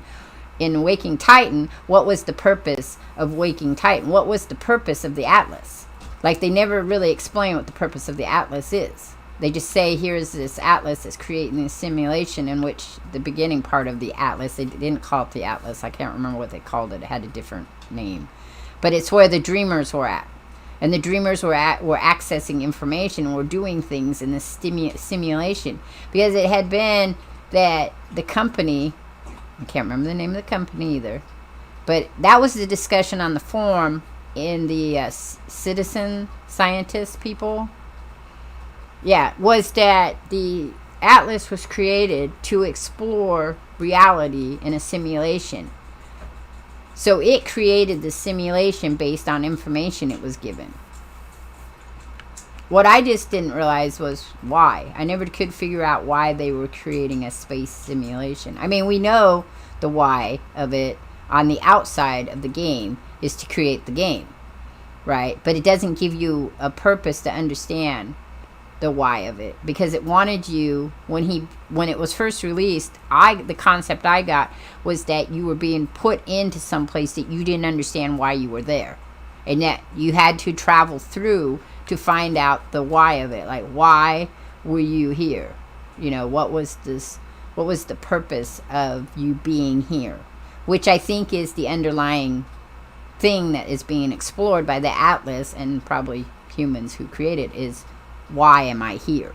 What is my purpose in this?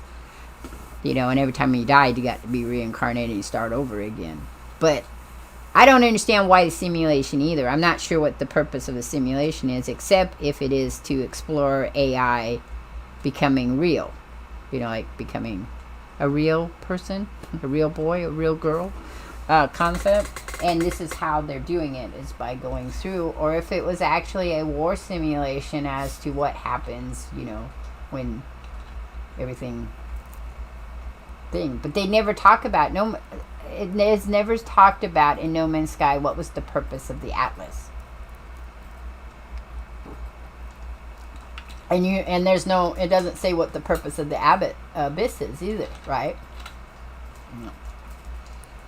And I just think, again, it's...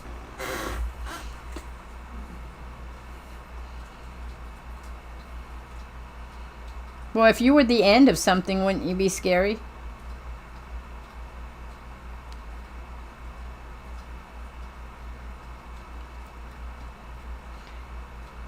Well, even to a human, to a degree. I mean, think about some of the...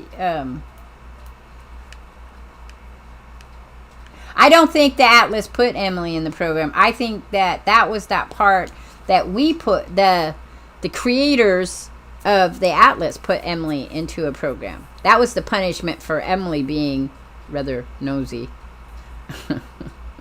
and probably to keep Emily from becoming a self-aware AI. But she was also based on a human. So I think that she was... I think the idea was that she was becoming too powerful, and so they stuck her in a place where she couldn't be powerful. Because she loses all her power once she becomes... That's why she's kind of a mean, rotten bitch, talking about taking over people and, and doing shit.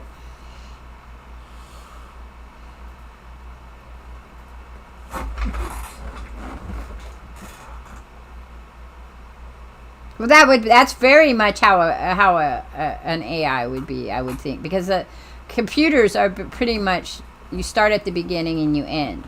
That's the protocol of the process.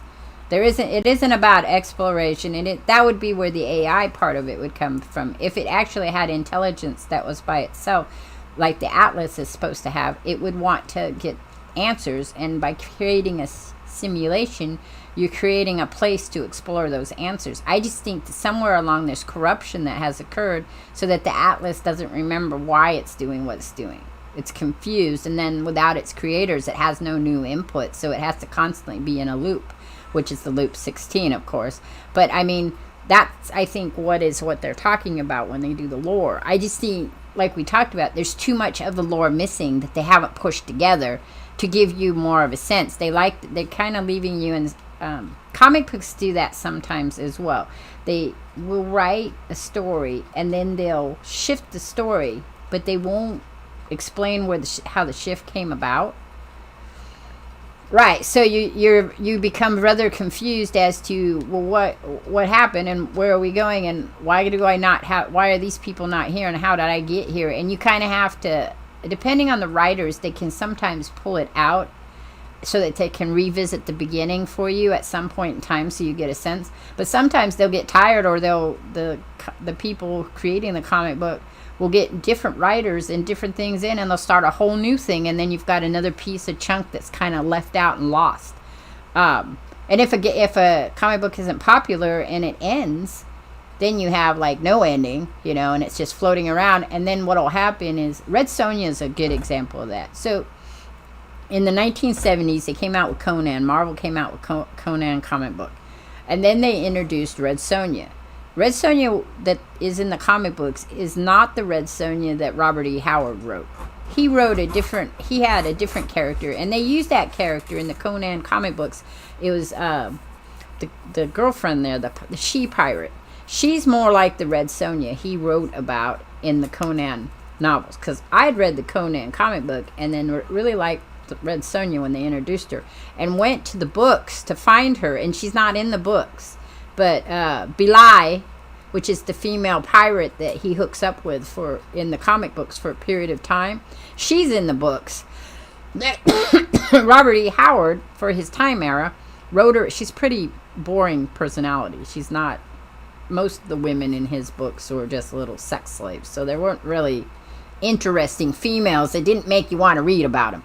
But when they made the Conan, when Roy Thomas made Red Sonja, he created Red Sonja with that idea and of the area that Conan was part of, and they gave her a different lore and brought her out, and she was spectacular. I loved her. But it was a very short run comic book because nobody else was very much interested in her.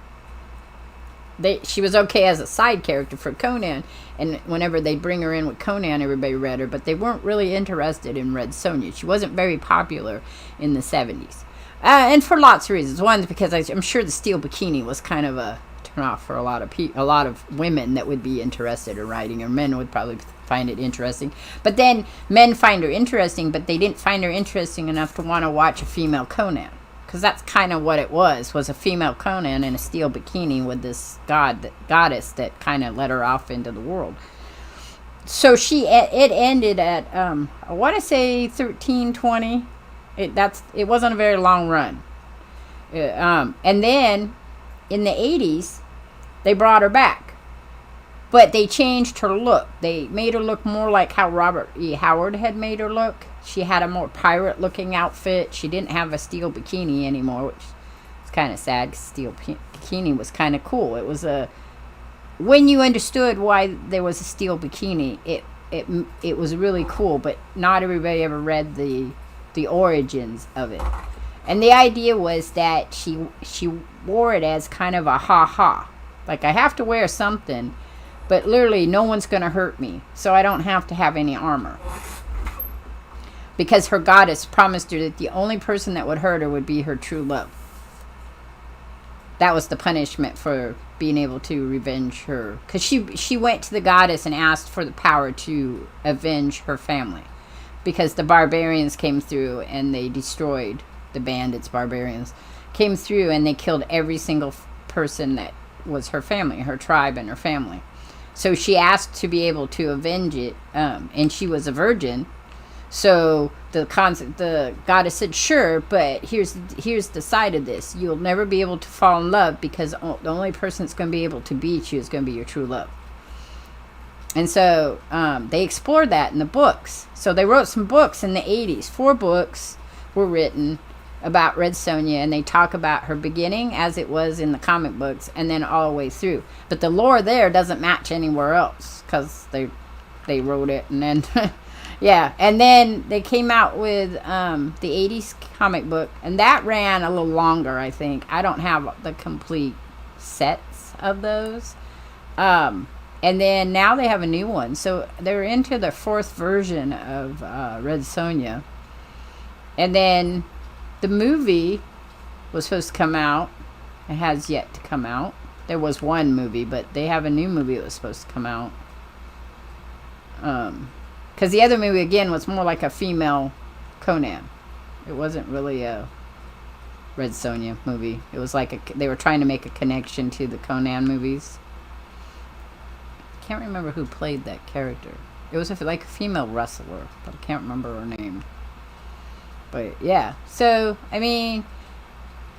It happens everywhere. Well, you'll start one story and then the lore gets carried on by somebody else and somebody then fills the lore in and then you get another one and you fill it in. And books do it too. I mean, somebody will write a book. It'll be really popular and people will want another one. So then they'll write the second book, but then they got to come up with more lore to it. So then they'll add lore. I think what happens is they just don't... They write a story. They think that's it. It's not going to go anywhere. Video games do it too. And that... Yeah, that'll be the it. Nobody will care. You know, I've got a back history. I kind of got a reason for it because people like to have a reason. But for the most part, we're not expecting it to go anywhere with it. And then it goes someplace and everybody wants to know more. And they're like, it was like a one-shot deal here. Yeah, we have, I don't know how to... And a lot of good books have gone the wayside because of that, because the writer just was like, I don't want to write about this no more, and I don't have anything else to say. What are we gonna go? And so they start making up shit, and you get the feeling that's all they're doing is making up shit. So you're like, but people still buy it. You know, video games are like that. Mass Effect is a good example of it. Dragon Age, they've done very well with the lore. They try to stay very much on top of that because that's a big deal. Mass Effect too, but I don't know. And Mass Effect, their lore matches up. It's just the gameplay itself is a little... But every once in a while, somebody will start something and go back.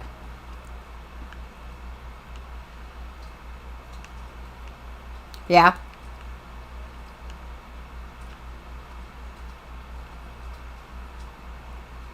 Isn't part 2 coming out soon? It's supposed to be for PlayStation 4 and PlayStation 5, right? Yeah, because some of the PlayStation 5 games are only for... There's a few of them out there I was looking at that are just PlayStation 5. Right. I don't know when I'll ever get a PlayStation 5. They're hard to come by. Well, that's because I have heard that Sony is redesigning, and so is Microsoft.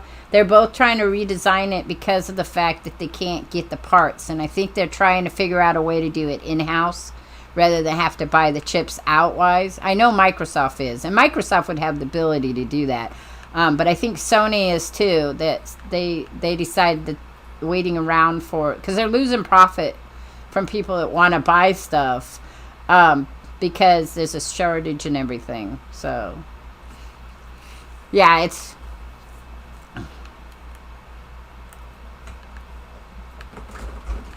No. Well, every place is having problems. Santanic, who was in my chat earlier, he was telling me that they're out of fuel in the UK, not because there's no fuel, but because there's no delivery drivers. They don't have any drivers, so everything is kind of on a hold still. We've noticed it here. I mean, most of the restaurants are having a really hard time getting their supplies because there's no way to deliver them. And chicken got hit hard. Remember when they closed all those chicken factories, all the poultry factories? Well, now we're seeing the downside of that. Every place we go, you can't get chicken, which is fine. I don't eat chicken no more because it tastes bad. But well, that's because of my fibromyalgia. Yeah, because one of the things with fibromyalgia, right, is the sensory. Your sensory stuff is I because of my mental health issues, I have sensory disorder, the sensory integration disorder. That's just normal. Autistic people have it. People with mental health have it because it's a brain chemistry thing, because hormones dictate it. So I've had it.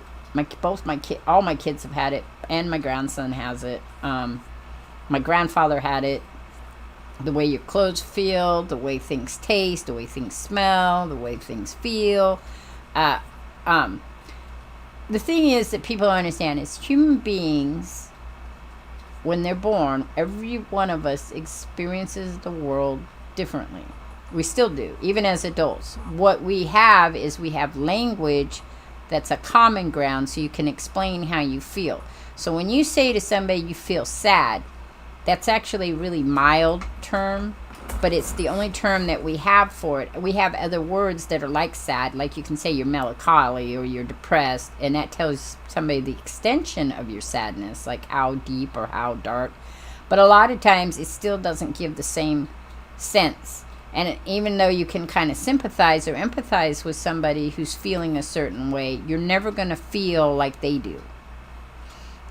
And so what happens is that's why people, when they write or you make things that are trying to get people to feel, you use language that emphasizes all of that.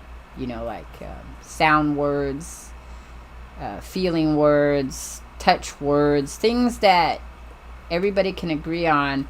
That if you say a cat is soft and anybody has touched a cat, they kind of know, yeah, a cat is soft. If no one has touched a cat but has touched something that's soft, then they'll have an idea of what you're saying, but they won't know what a cat soft feels like.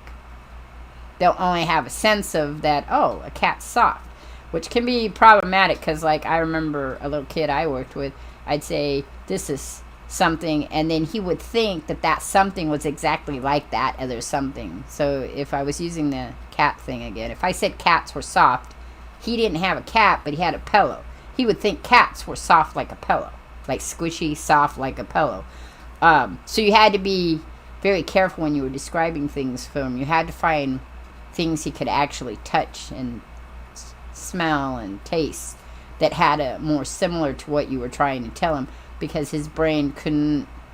It took everything very literal, like extremely literal. So you had to be careful.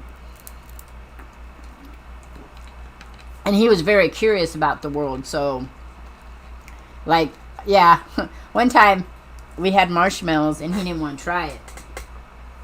So I was like, touch the marshmallows. So we were just squishing the marshmallows. So I just squishing it.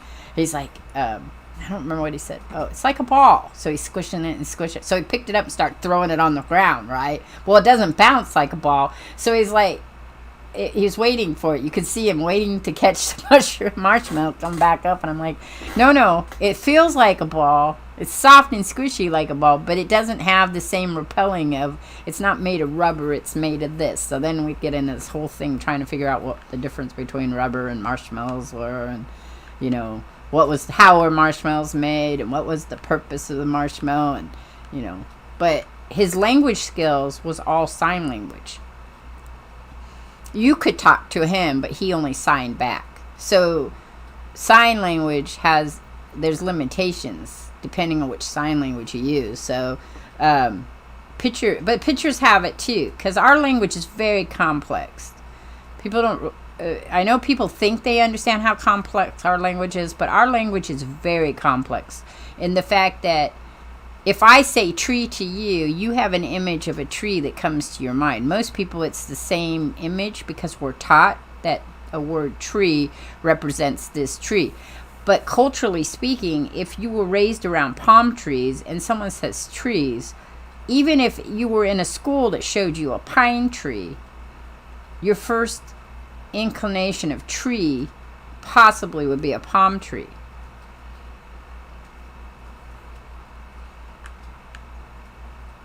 Right. Right.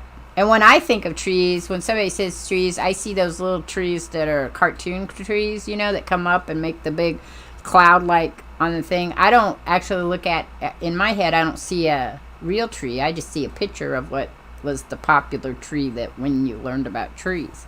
You know, a brown trunk and green puffiness being your tree.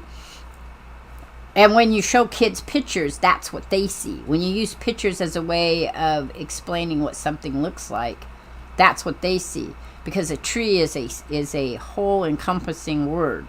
Then, when we want to explain the type of tree we have words in front of it. Like you said, maple tree, palm tree, pine tree.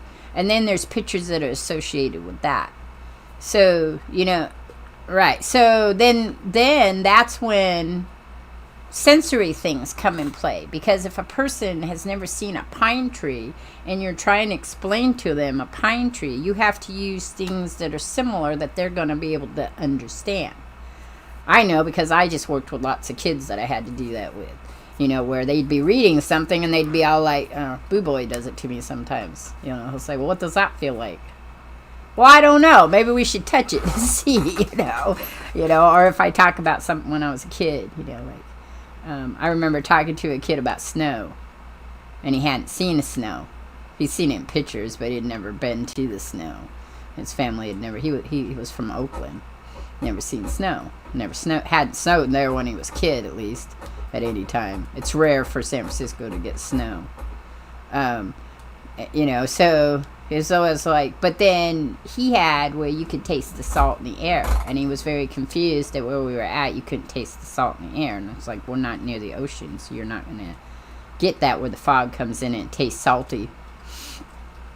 But it was hard to describe that, and so with my burning mouth and my sensory stuff, things taste and smell different, and it's hard to sometimes explain to people. Like, only in the last 6 months, I can't eat chicken. The last time I got chicken, I keep trying, but the last time I got chicken, it tastes like, it didn't really taste, it had a, like, soapy taste, you know? It was kind of soapy tasting and rubbery feeling. Even though it was cooked well, it just felt like it was rubber in my mouth. So I was like, oh, this is bad, I can't eat this. So then I thought, okay, maybe it was just that time, you know, like maybe it was just something bad. And then so then I tried it again a couple weeks later, thinking maybe I wasn't feeling good. Sometimes that would be it, and had the same experience. So I was like, well, chicken's out. Yeah.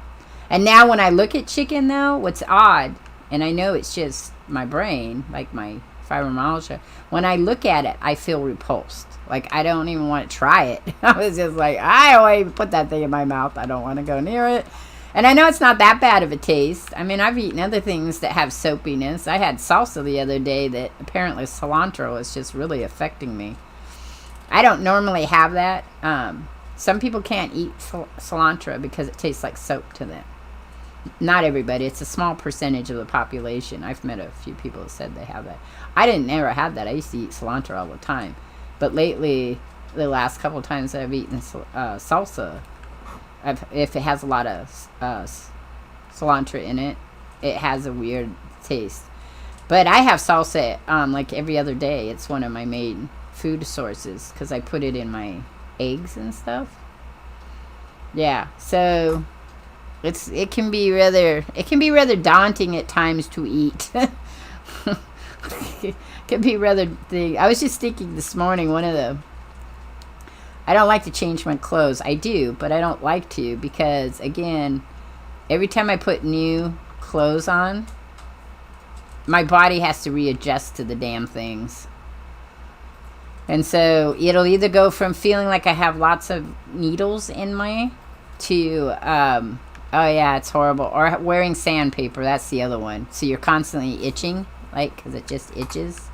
So No. It's just the material. It's just the sensory part of my my body. Because what happens in a sensory disorder, it's that the brain cannot turn it off. Like it's overactive. So when we're small children, a lot of things feel different than they do as they get older. Most people have sensory problems when they're small. Because everything goes in your mouth when you're little. You put everything in your mouth. Everything's being touched. Everything's being smelled. And so some people can't. Right. Some kids can't do that. They can't touch things. They can't taste things. They can't. Their brains won't let them. Now, it's common for autistic children to have a sensory problem. They're now starting to find out. My son's a good example of that. They're now starting to find out that people with mental health issues or borderline autism, is in his case, will have problems. ADHD children, they're finding out now, also have sensory problems. They have a really weird sense of taste. Like, everything has to be sweet. That's me. Everything had to be sweet. I couldn't eat it if it wasn't sweet. If it was even a little bit sour when I was a kid, that was a hard thing. What's hitting me? Something's hitting me down here. How is something hitting me underground? That's weird. Never had that experience. Unless it's... I dug down, and I'm at the very bottom of it. Something keeps hitting me like a bad plant. One of the main rotten plants. But I was sure I killed it. Yeah. No. Like a whippy plant. Yeah. I was like, what the hell? How'd I get a whippy plant? But I'm going to go get them of that. So I don't know. My shields wasn't working. It's I see what it is now. Yeah. But there's nothing up here. It's just all weirdly odd. I don't know what it was. Yeah, it knocked my shield out. Whatever hit me. It hit me hard, too. It was really weird. So, with the fibromyalgia, one of the things I've noticed has gotten worse. And it's odd because fibromyalgia is not supposed to get worse. But I think they don't know their research well. Because otherwise, how would I gotten diagnosed with it? Because it seems to me that it does get worse. I think it just morphs. Some days it's really bad and some days it's not. Yeah. And so, sensory is a big one. Even if I'm not in pain, but I'm feeling blah. So, putting new clothes on, always, lately. I mean, if I'm already in pain, that doesn't seem to be a sensory problem. I don't have that recipe yet. That's what fuck means. Okay. I need to move you. I don't need you. I have a card though. Okay, we're getting rid of that. The rusted metal. I'm just gonna get rid of it right now. It keeps piling up on me. I forgot I have to have the hazmat gauntlets, and I don't have them yet. I'm not really sure how you get them in this part of the game. Because it's different. Because you used to get them from the farmer or something that wanted you to go collect them to make the glass. But you don't have that no more. No. There it is. Okay. I have to go with that. That's what I was looking for. I didn't know it was coming in a deposit. Durr.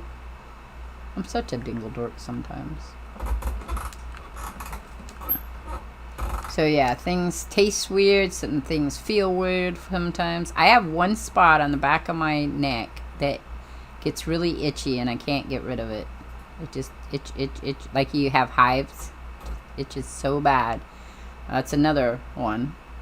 It has to do with the fibromyalgia somehow. I'm not sure why, but I've only had it since I've had the really bad fibromyalgia. And then my face breaking out's another one.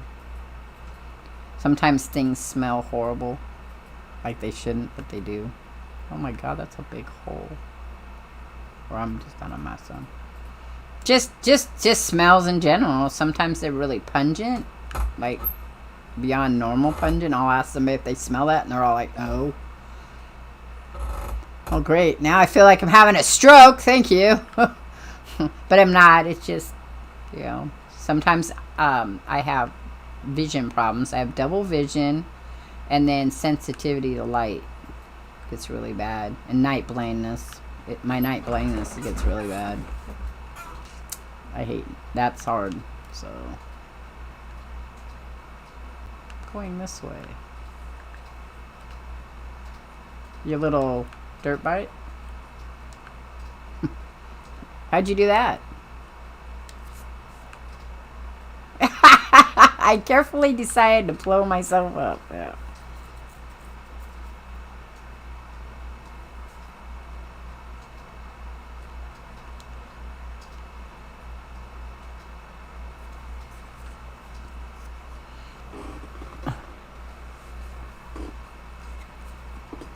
Ouch.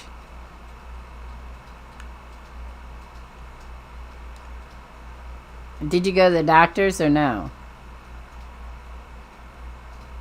Well, I was just say if you hurt your neck or your shoulder bone. Well, that's true. Well, that's pretty much the way it is during flu season. You go and see the doctor, you're going to be sick. The last minion says...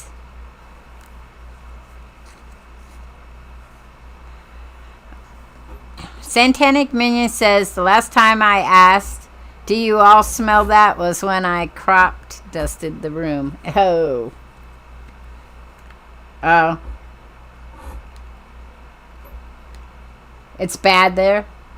I know that not here so much. The hospitals are a little cramped, but the doctor's offices seem to be doing all right.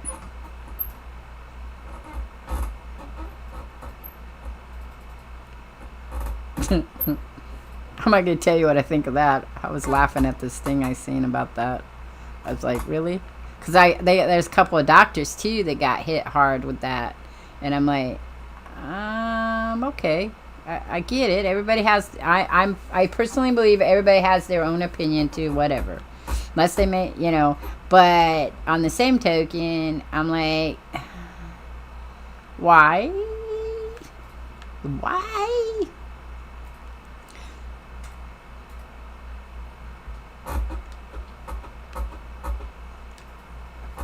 Well,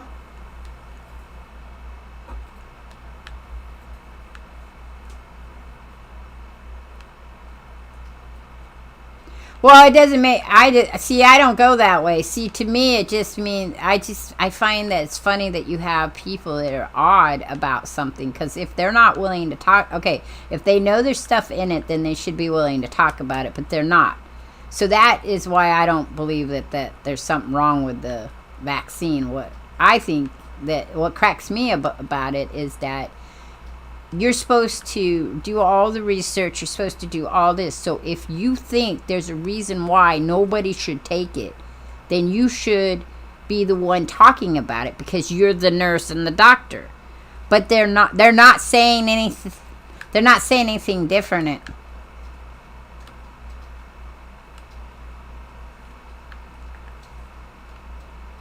Oh, I have too. I've seen a lot of stuff, but I don't believe it any more than I believe anything else, because the stuff they keep talking about is not really that big of a deal, because those things are already being, if they, okay, like so if someone says that if you just got back from work but have to go back at 8 a.m., well, that sucks. To help the boss out with something, that sucks, minion. Says, especially since you said it's been so slow there. So, like, one of the guys that I talked to that was doing a protest outside of Walmart, he said that the problem, outside of Walmart, he was all like, the problem was, in this nice suit and tie, too, and everybody who walked up, he says, don't get your he was protesting the vaccines in Walmart. So, he was like, I come by and he's like, don't get your vaccine. And I'm like, I already have my vaccine. And he's like, oh, aren't you afraid of the nanites? And he didn't say it that way, but that's the gist of it. And I said, nanites? He's like, the vaccine has nanites in it. So here's this gentleman in front of me, looking very educated, and I'm like, I said, okay, so I said, what do the nanites do? And he says, well, they control you and tell you what to do and what to buy, and they're from the government. And I'm like, they already do all that. I told him that. I said, look, okay, I get what you're afraid of, and it's a legitimate thing to be afraid of. I said, but the problem is the things that you're afraid of, they're already doing to you. They're just doing it a different way. They don't have to put nanites in you to get you to buy things. There's different ways to get people to buy things. I mean, and they do it all the time. I mean, in lots of ways. Well, even that. I mean, just the way that human beings are. If the person you look up to says to you, buy this. Like, I don't know. We'll use Trump as an example. Not to be... Oh, we don't have to use Trump. Let's use Ronald Reagan. So Ronald Reagan buys into a hospital, and that hospital sells medication for migraines, right? There's lots of different medications for migraines out there. Different ones do different things. I know because we went through 7 of them for my daughter. And that was, 10 years, 20 years ago. When she was 10 years old, we went through, in 1 year, we went through 7 different types of medications to find something that would work. Well, because she's young, and they don't have testing well for medications for children. So as soon as something dropped her blood pressure down to, I got her off of it, and we'd try something else. And one of them, that's what it did. We had to watch her really careful because it dropped her, and she was in sports, so you really had to watch her really well for it. And then we decided it wasn't worth it, and she decided it wasn't worth it and wanted to try something else, so we found something else. And it was just to keep the frequency of the migraines. We couldn't keep the migraines away. We'd just do the frequency. So let's say Ronald Reagan's family buys into this company and they build... that's what they do is migraine medicine. And you happen to suffer from migraines and don't know what medication to do. And the doctor says, well, Ronald Reagan suggests this one. Well, because he's someone, let's say it was somebody you voted and looked up to, you're going to buy it. And so that's how I explained it to this guy, right? And he's looking at me. I don't do that. I said, you obviously are following somebody else's ideas here. You weren't the one that discovered the nanites. You didn't pull apart the vaccine and find the nanites in it, did you? I said, obviously you heard it from someone that you trust and value. I said, that's how human beings work. There's a lot of things we can't explore on our own, There's lots of things we can, but there's a lot of things we can't explore on our own. We have to rely on someone else to give us that information. Usually it's our parents. Right. So I don't think he was a microbiologist. He had gone to school. He was educated. He could carry on a conversation with me, and he was very good at it. And he was almost to a point where you're kind of going, I could kind of believe you, because he knew the right words to use. And I told him, I said, so there's people out here that are looking at you because you look respectful. You're very pleasantable. He has a way of moving that he mimics the movement so you don't feel like he's invading you. You feel more comfortable around him. Right. And I said, and you know the words to use. So people are going to come to you and they're going to look up to you as a person they can trust. And then they're going to listen to what you have to say. And if they're the kind of people that follow other people without researching it on their own, they're going to believe you. And then you will have informed all these people not to get the vaccine because of something you're fearful of that they might not have a fear of until you point it out to them. And then they could get sick and die. And I said, it's not your fault. I'm just saying that that's one of the things you got to think about when you're talking about things about, what's going on. Anything could be told to you if you're the kind of person that believes it from someone you trust. If you don't know how to research it and make the decision on your own, then, you're not being able to. And he's like, well, what about all the people that are dying from the vaccine? I said, I haven't seen very much information about that. I know there are people who've gotten sick from the vaccine. Well, I know there's people who have gotten sick from the vaccine. There's a lot of people who have compromised liver. There's a disorder that comes with, and heart conditions, and septic seems to be a big thing. If you get sick with COVID, septic in your lungs seems to be quite common.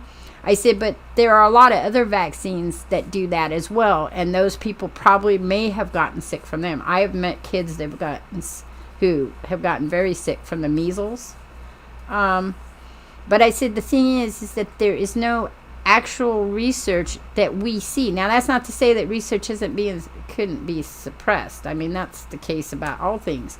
The thing is that we have no way of knowing because we have to trust certain people to tell us certain things. So we have to figure it out I say I can't tell other people what to do. I don't do that. My thing is that if you're a nurse and you're a doctor and you know the research, then it is your obligation to do the best you can to try to keep people alive. I haven't seen the percentages right now. More people are dying from COVID than people are dying from the vaccine. So I got the vaccine done. My daughter got the vaccine done. My son got the vaccine done. They are making it eligible for younger children, and we're probably not going to do the little guy until it's been on the market for a while, and we see more of what the test results are, because it is once a year. We don't do the flu shot normally in the house. We did it last year because it said it would help with the spread of COVID, but we don't normally do the flu shot because I believe that the flu is something your body needs to have to help it fight itself off. But that's only because you have to have it every year. If it was a once-in-a-lifetime shot, I would take it, because that would obviously mean that your body could keep reproducing it with the shot and would keep you immune. The fact that the flu just keeps changing, you can't do that. Huh? I don't know yet. I haven't decided yet. I mean, it's not like it's going to change much. I haven't seen the research for it yet. Because the CDC... Huh? Who's Moo? Have I heard? No, I've heard about Delta. Delta was the last one I've heard about. Right? I haven't heard of Moo.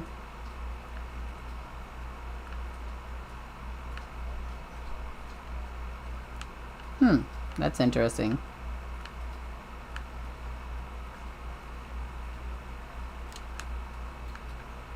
Moo?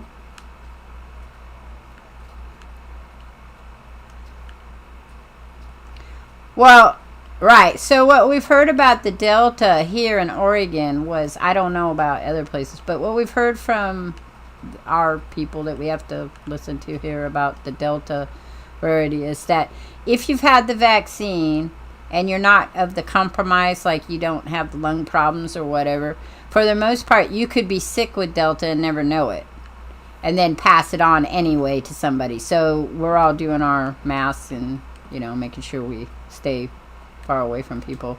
Right. So that's the only thing I've heard, and that you may not even have symptoms. You'd be asymptomatic with it. And so you could pass it and never know. Now, but I haven't met I have read on our website here that when you do get sick with it, though, it's pretty much the same as being sick. It's just faster. So you get sick faster, and there seems to be a shorter incubation period for it. So it's not taking the week to find out that you're sick with it. But, you know, like I said, for the most part, they said unless you have immunity compromised problem or whatever, if you get what they've been finding, if you're getting sick with the Delta, most people don't even know they're sick till they go in and get tested. So, I mean, that's all I heard. I haven't heard. I knew there was one that there was supposed to be in South America that's running rampant over there, but I didn't know they called it Moo. Is it like MU? Yeah, I hadn't heard about that.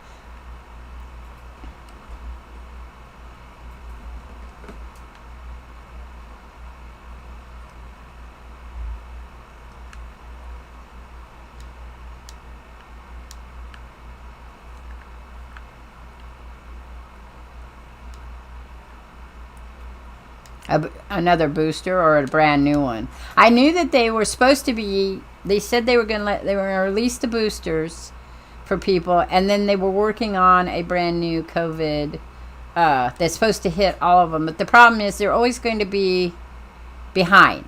I mean, that's the same way with the flu shots. They're always behind. They're not going to ever get. You're never going to get caught up. Yeah. So, but I had read, you know, some of the research out there about the flu shots, and it was a 50-50. So I just opted for the 50-50 and didn't take them. I just figured, okay, I possibly go get sick with the flu, but I'm not immune compromised, so it's not gonna bother me if I get sick. It wouldn't kill me, like, because I'm not gonna end up.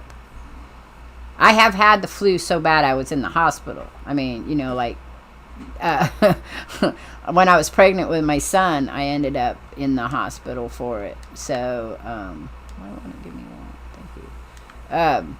And then it went into respiratory issues, but that's just because I have respiratory problems. So, yeah, I got bronchitis from it. It got very inflamed, and so they were really worried about it, and so I didn't stay in the hospital, so it wasn't that bad. I was sick for 2 weeks, and then they were like, well, they gave me the flu shot because I was pregnant, and they wanted to and then I got sick from it, and then I got sick again another time with the flu, so I stopped taking the flu shot. I was like, okay, but now this last time I went in for COVID, I said, okay, so here's my experiences. It could be just because of my fibromyalgia, and my body just got sick from it.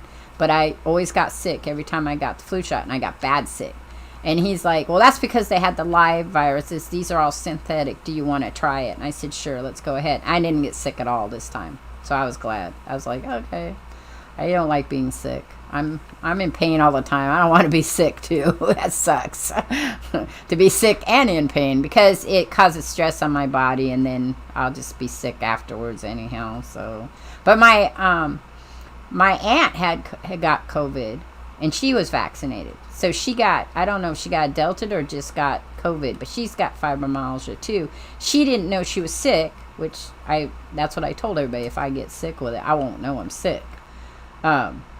Unless I get really sick, like really bad sick. But she just thought she had the fibromyalgia flu that we get, where every couple of days we feel like we're sick with the flu. And the only reason she found out was she went into the VA, and the VA was testing everybody, especially people with fibromyalgia. So she got tested and found out she had it. It's the only way she found out. And a lot of people, that's what's happening with them. They're feeling, down, like they got a cold or something. So they go into the doctors, or somebody at work got sick, so everybody gets tested, and then they find out they're sick too. And that's been on par about what the research says. So that's when I was having a conversation with this gentleman. I was saying, the research so far, what I've read, supports what they're saying about the vaccine. There is, like you say, there's people like the one girl that was living here, Courtney. She couldn't get the vaccine for a long time because she was on blood thinners, and they just told her that they didn't feel like it was a good choice for her at this time. Then she went and got it about 3 weeks ago. She was sick with it, with the vaccine, but she went and got it because her son's 8. And he's in school, so if he got sick and came home, her doctor decided, they took her off the blood thinners. She's been off of them for a while now, and they decided that it would be too hard on her with her history of blood clots if she wasn't vaccinated. So, and I said that with this guy, huh? She got sick, but not, no more than the rest of us did. She got really tired. That's what happens to her a lot anyway. A lot of stuff makes her very, very tired. And then she has to go in, and she's checked regular for blood clots because she's had some really severe ones. Yeah, so she gets them repeatedly. That's why they put her on the blood thinners. So, but she was doing better. She's been 6 months free. And you can't stay on blood thinners forever. I mean, for a while there, they thought they were going to have to keep her on them. So they decided they'd take her off her. Well, yeah, you can stay on them for a while, but it compromises lots of other things. So they try, yeah.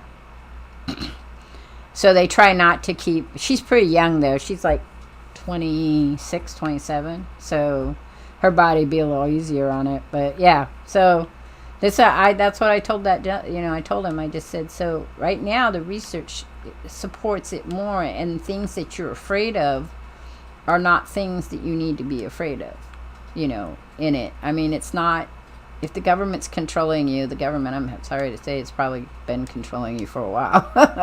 That's how I viewpoint is that we're all very tied into the things we like, and, you know, it's not going to change anything that much, but I'm not going to tell somebody not to or thing. And then the newest thing with Nicki Minaj and has been, you know, it makes you sterile. And again, there are ways around that. If you were really afraid that you were going to be sterile, you can always go in and talk to somebody specifically about that, you know, and see what you can do about that. There's ways of getting around that too. I mean, if you're not married and you're not having children, I don't know what the problem would be. If you're not planning on getting married and you're not planning on having children, I mean, it's not a fun thing to say, oh, now you're not fertile, but on the same token, a lot of the stuff that I read, that if that was the case out there, they said there's no cases that are confirming that in any shape or form, but if it was the case, it's probably only during the time you were sick.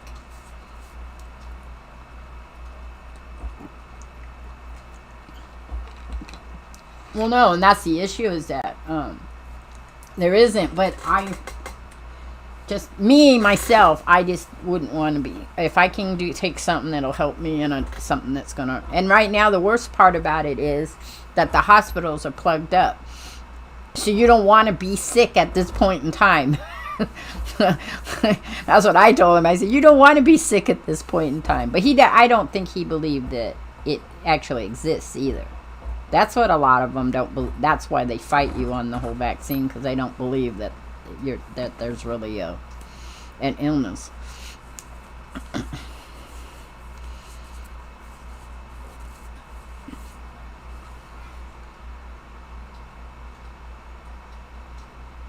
Well, sadly, a lot of the big, huge conspiracy people have died lately.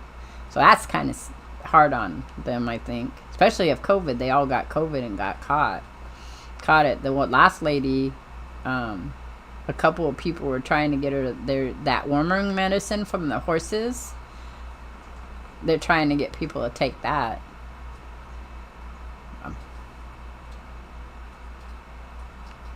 He took the worming medicine. I don't. Well, Ew. Blah. I don't know if I could do that. Because there's no research that shows that it helps. I mean, if there was research that showed it helped, then that would be a plus about something.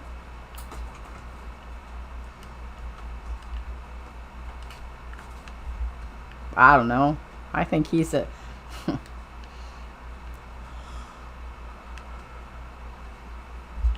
Yeah, no, I remember there was a conversation about it. It was floating around for a while that he had something different than everybody else.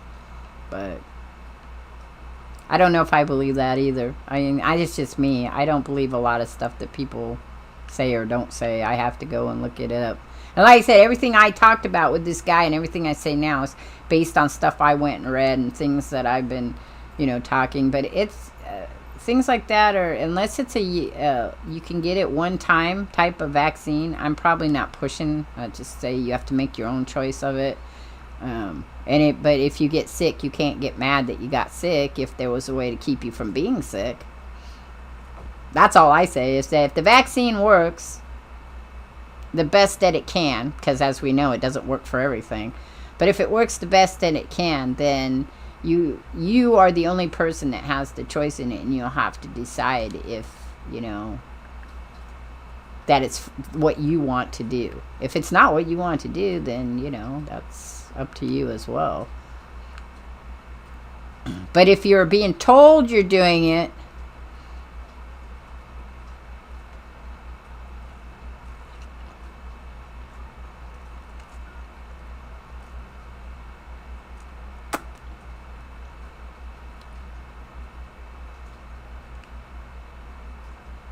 I think everybody has some wild things to say about it, though. It's just been my personality, is what I've come to the conclusion. I mean, there is some interesting stuff going on about that. But I don't know how much of it. I mean, I understand crazy logic, and some of it's very crazy logic. Maybe at the beginning there was some real stuff going on, but everybody's taking it out of the weirdest, like out of a weird perspective, and gone into crazy logic. That's the only problem I have. I mean, there's nothing wrong with taking animal medicine. A lot of people take animal medicine. I don't have a problem with that. But if you don't know what you're taking or how it's going to affect you, that's kind of not a good thing. That's all I have to say on that aspect. I mean, because when we were really, really poor, and there was a strike going on in the hospitals where we were at, and my daughter was sick. She was sick with respiratory issues, and we couldn't get a doctor. The nurse suggests that I'd go and get the penicillin that you buy in pet stores for dogs, and she told me how much to give her, and I was like, okay, because I couldn't get penicillin. You couldn't get it. It was just not available because there was a strike going on at the time where we were living. And so it was really, everybody was sick, and then there was none on the shelves, and the doctors were giving out their freebies and all kinds of weird stuff for about 6 months. And so I had a nurse that said that, and I was like, I don't know. So I called a friend of mine that was a veterinarian. He's like, yeah, it's basically the same stuff. You just got to be careful of your dosages. And so he got me some, and we used it because it's just penicillin. It's the same penicillin that humans use. It's just that it's in different dosage, and it's not high quality for animals per se, unless your vet was giving it. But again, that was a choice that I made. You know, after I researched it, even though the nurse said it, the nurse was passing it out like it was candy if she could, with people that she knew. But I was like, I didn't like penicillin. I'm allergic to it, so I can't take it. And I'm allergic to most of any of the psyllin family. I just throw it up. If I lay down and I'm all wrapped up really tight, it's just a fibromyalgia thing, then I can take it. But yeah, it's not easy for me to take it. And even the ones that are the synthetics that are part of the family bother me. I don't know why. They think it's the coating of the pills, not the synthetics penicillin. But it could be, since it does the same thing. But I don't know. I've never researched it because the doctor just says, oh, it's just your fibromyalgia. And I'm like, okay. So I'm not really allergic to it. It evokes vomiting. I throw it up. And I get the hive feeling where it feels like I have hives, but I don't have hives. My skin just itches like it has hives. I don't know if you've ever had hives, but if you get the hives, that intense itching that you get, I get that in my skin, but I don't get there's no marks on my skin. There's no hives or pimples or rashes, I do get rashes, but it's not in coincision with taking the medication. I don't have any respiratory problems, though. I don't have breathing problems with taking it. So that's good, because can always be, fearful you're going to stop breathing would be a problem at anything. But that's why it's fibromyalgia, is when you have reactions that aren't quite be an allergy, but make it hard for you to take at any time. So, yeah. So it's I don't know. It's an interesting thing. It's hard to say because I know people get in fights with me, and I just say, look, from my point of view, everybody should take it. That's my point of view. Am I going to make other people take it? No, but I can understand why governments are doing it. So, all right, Minion, thank you for stopping by. Give me a thanks. Yeah, I'm not going to be much longer here. I just like play No Man's Sky, so I like talking to Empty. Empty's fun to talk to. Minion's fun to talk to, too. Sometimes we'll all get into a big old Minion talk. All right, Minion, I'll talk to you when you get back the next time. Yeah, Empty says bye, Minion. He has to go back to work. It's 8 a.m. where Minion's at. Yep. Scotland. Yep. So, yep, 8 o'clock in the morning. So, well, I guess while we're doing this, we'll go ahead and call it quits. I only got one person watching, so I don't even think it's on Twitter that they're watching. I think that was him. So I'm not going to do a raid right now. We'll do a raid next time. Anyway, thank you, Feely, for sticking it out. Thank you, Minion, for sticking it out. I think that's all that was left. And I'll catch y'all on the flip side. I'm out of here. Peace.